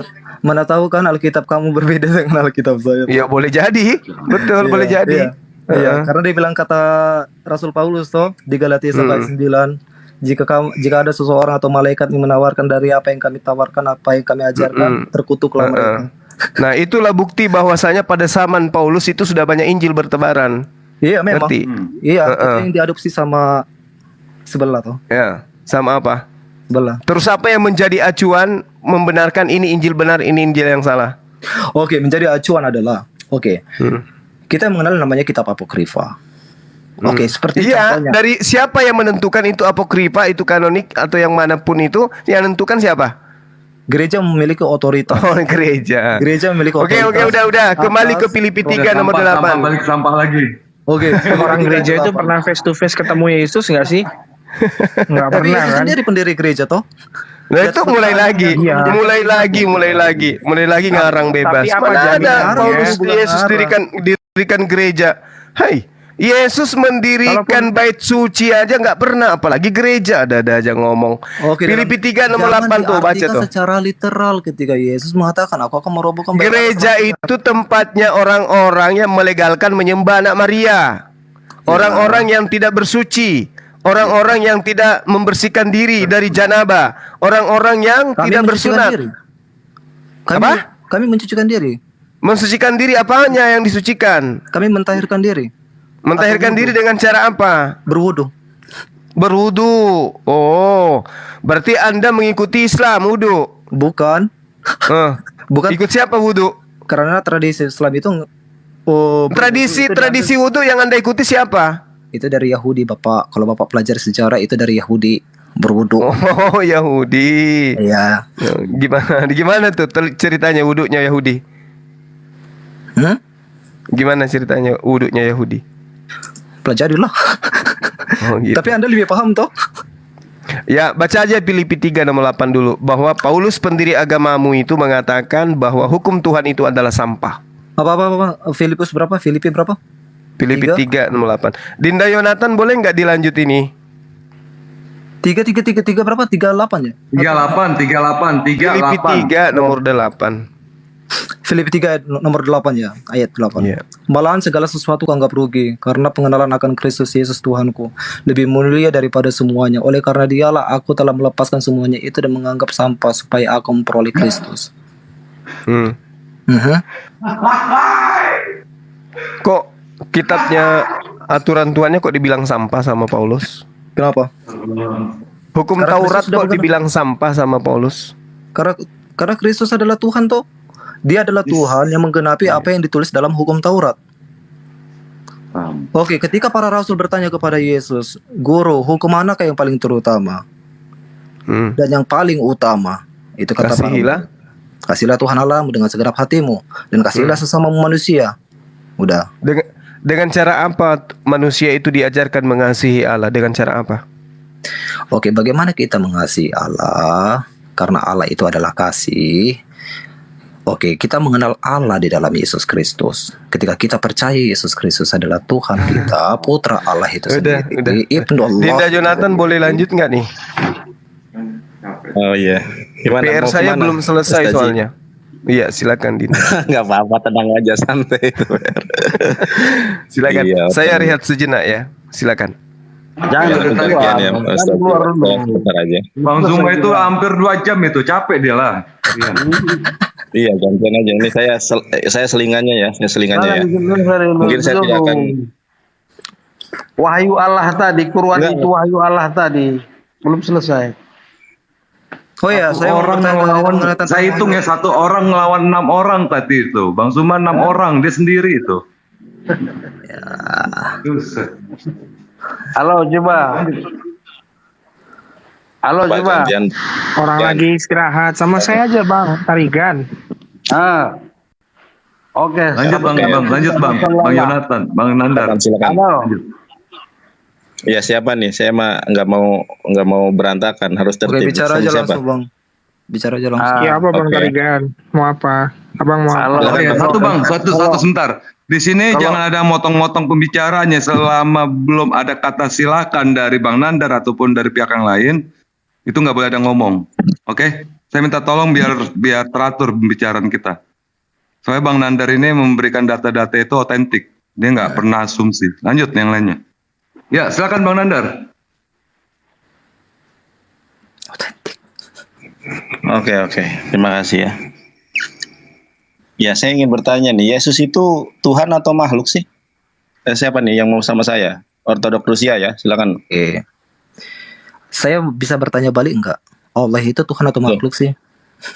Loh, saya bertanya, Anda Enggak, bertanya balik jauh dulu. saya mengisyaratkan Ya Allah Anda itu jelas dengan Tuhan ya, Anda. Allah itu sebenarnya ya, Allah itu baik di dalam Torah maupun di dalam Al-Quran adalah sesembahan.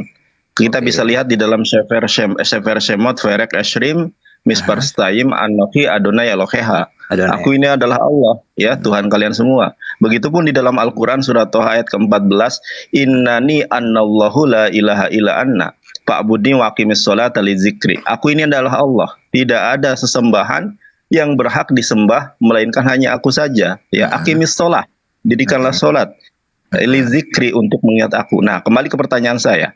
Yesus itu makhluk atau makhluk atau Tuhan? Oke, kita harus mengenal terlebih dahulu dua natur Kristus. Kristus Loh memiliki enggak, dua saya natur. tanya. Oke, Saya tanya, Saya Yesus menjelaskan. itu makhluk atau Tuhan? dia itu Tuhan Pak. dan manusia. Loh, saya pertanyaannya begini loh, sangat jelas ya. Yesus itu makhluk atau pencipta? Dia Ya, itu biar Anda- pencipta dan manusia selama dia hidup di dunia ini. Dia itu itu jawaban saya. makhluk atau pencipta? Dia itu Satu pencipta. saja. Dia itu Yesus pencipta. pencipta. Dan dia Di itu mana adalah Yesus manusia. Di mana Yesus mengatakan bahwa dia pencipta?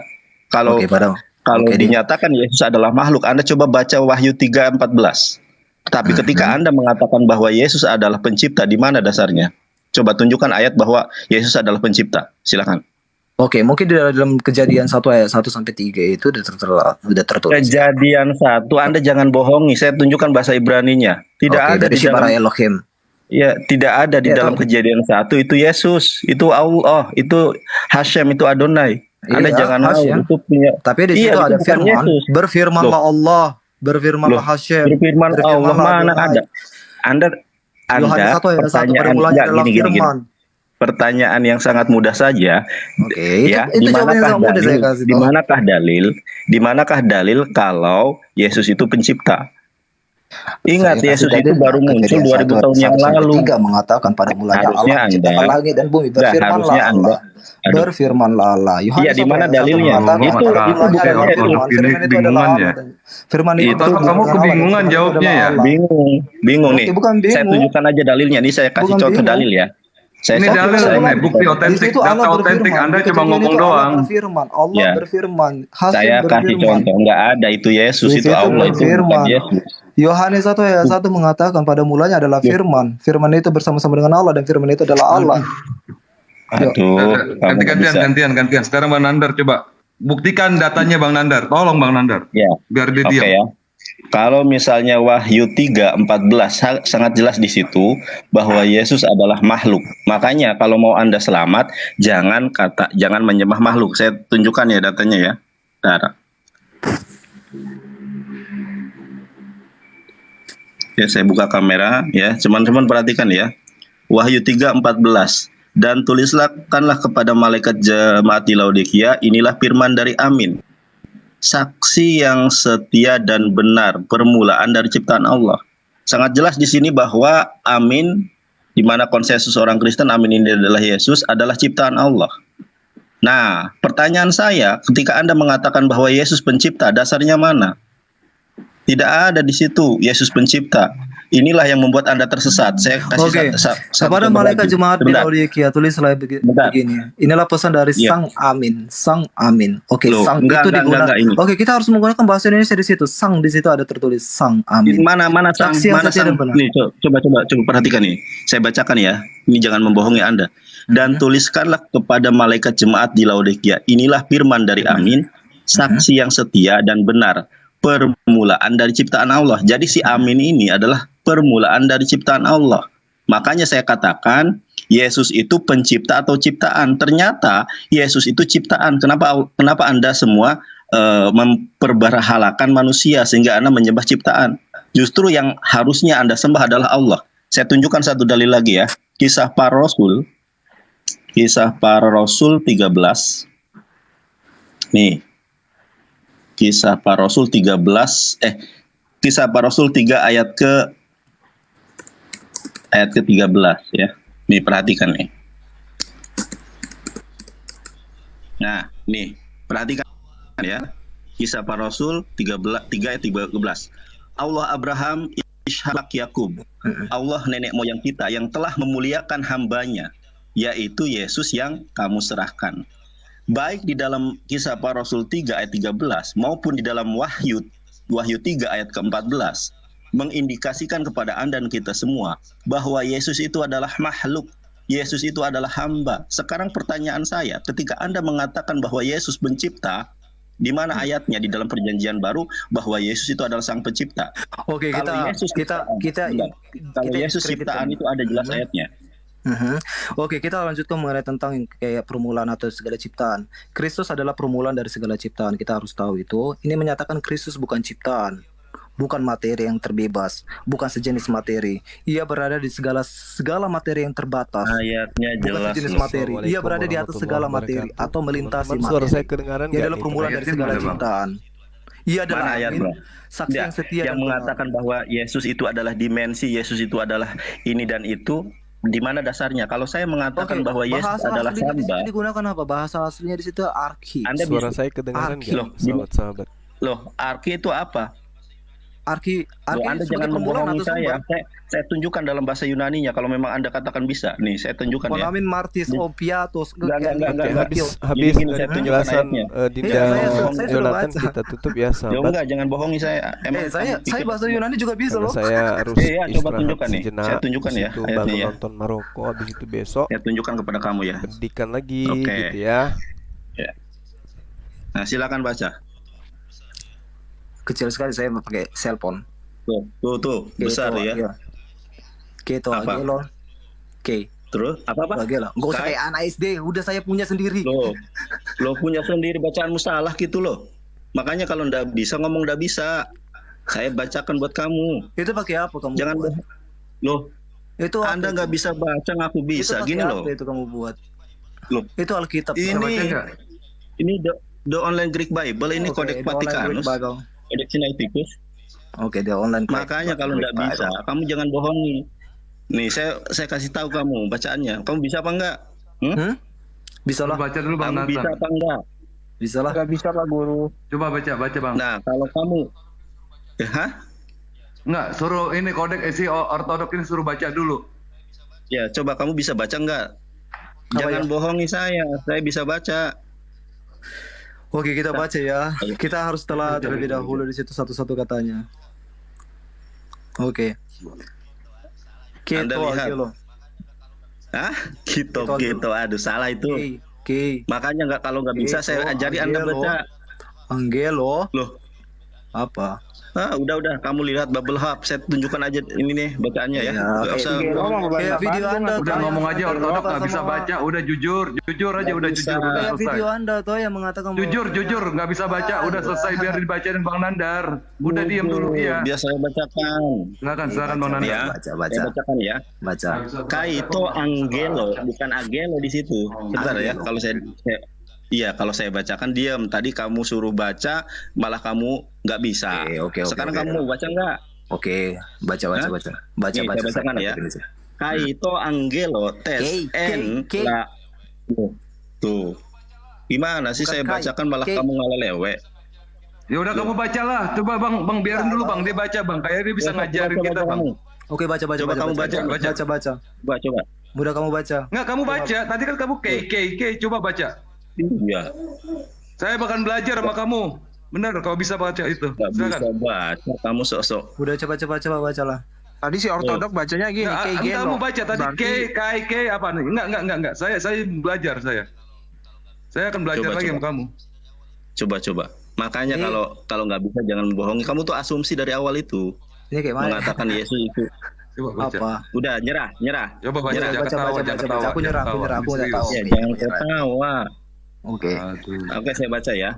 Kaito angelo tes en laodikia ecclesias grafon tade legei ho amen ho martus ho fistos kai aletinos he arketes ketisios tauteo. Di sini dikatakan bahwa si amen ini, yang amen di sini ya teman-teman, amen ini adalah permulaan tes ketisios tauteo, permulaan dari ciptaan Allah.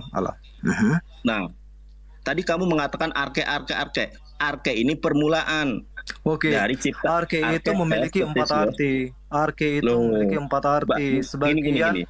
Oke, arti yang pertama adalah sebagai permulaan. Arti yang kedua adalah sumber. Arti yang ketiga menyatakan segala sesuatu dari Dia. Di mana? Oke, itu dapat kita baca di dalam Roma 11 ayat 36. Ada di situ kata arki. Loh, di mana arke Di Roma itu 11 ayat adalah 36 dalam bahasa Yunani di- itu ada tulisan arki yang artinya menyatakan segala sesuatu dari Dia. Oh, salah, kamu asumsi. Oke, yang Arke keempat itu- adalah yang diciptakan oleh Dia. Sebentar. Ya, kamu sudah asumsi, saya suruh baca nggak Itu bisa bukan baca, asumsi. tetapi kamu menafsirkan. Itu bukan asumsi. Sebentar. Arketes ketisios tauteu. Artinya di sini bahwa amen ini adalah ya ciptaan dari Theo, dari Allah. Kamu mau artikan sebentar, jangan dipotong dulu ya. Iya, Kamu tafsirkan apapun sangat jelas bahwa Yesus itu adalah ciptaan ketisios tauteo, ciptaan Allah, ciptaan God. Harusnya biar kamu selamat, kamu nyembah ininya. Makanya saya bilang ya, di dalam kisah para rasul, kisah para rasul 3 ayat 13 saja sangat jelas di sini bahwa Yesus itu adalah hambanya, bukan Tuhannya. Makanya orang Kristen itu akan dimasukkan ke dalam neraka dan akan diusir oleh Yesus di dalam Matius 7 ayat 21, 22, 23 karena menyalahi ayat Alkitabmu sendiri. Kamu menyembah ciptaan bukan menyembah makhluk. Kamu menyembah ciptaan bukan menyembah penciptanya.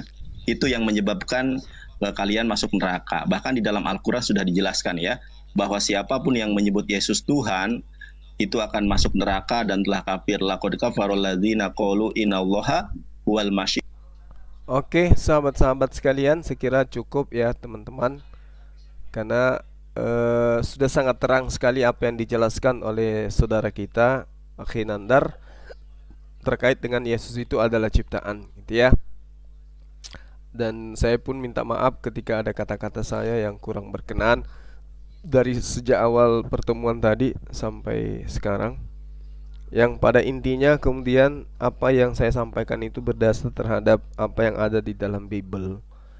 Ya, saya katakan bahwa di dalam pengajaran Yesus yang terekam dalam Lukas 16 nomor 17, lebih mudah langit dan bumi lenyap daripada setitik hukum Taurat itu dibatalkan. Tapi ternyata dibantah oleh Paulus bahwasanya cukup dengan membunuh Yesus, maka segala ketentuan yang ada di dalam hukum Taurat itu batal.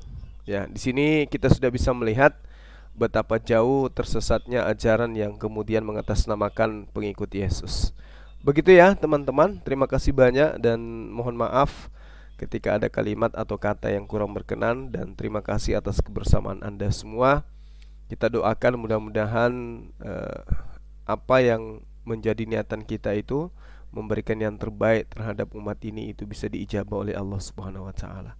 Sekian dari saya, subhanakallahumma wa bihamdi asyhadu an la ilaha illa anta astaghfiruka wa atubu ilaik. Salam tauhid, salam satu Tuhan, Allahu akbar. Assalamualaikum warahmatullahi wabarakatuh.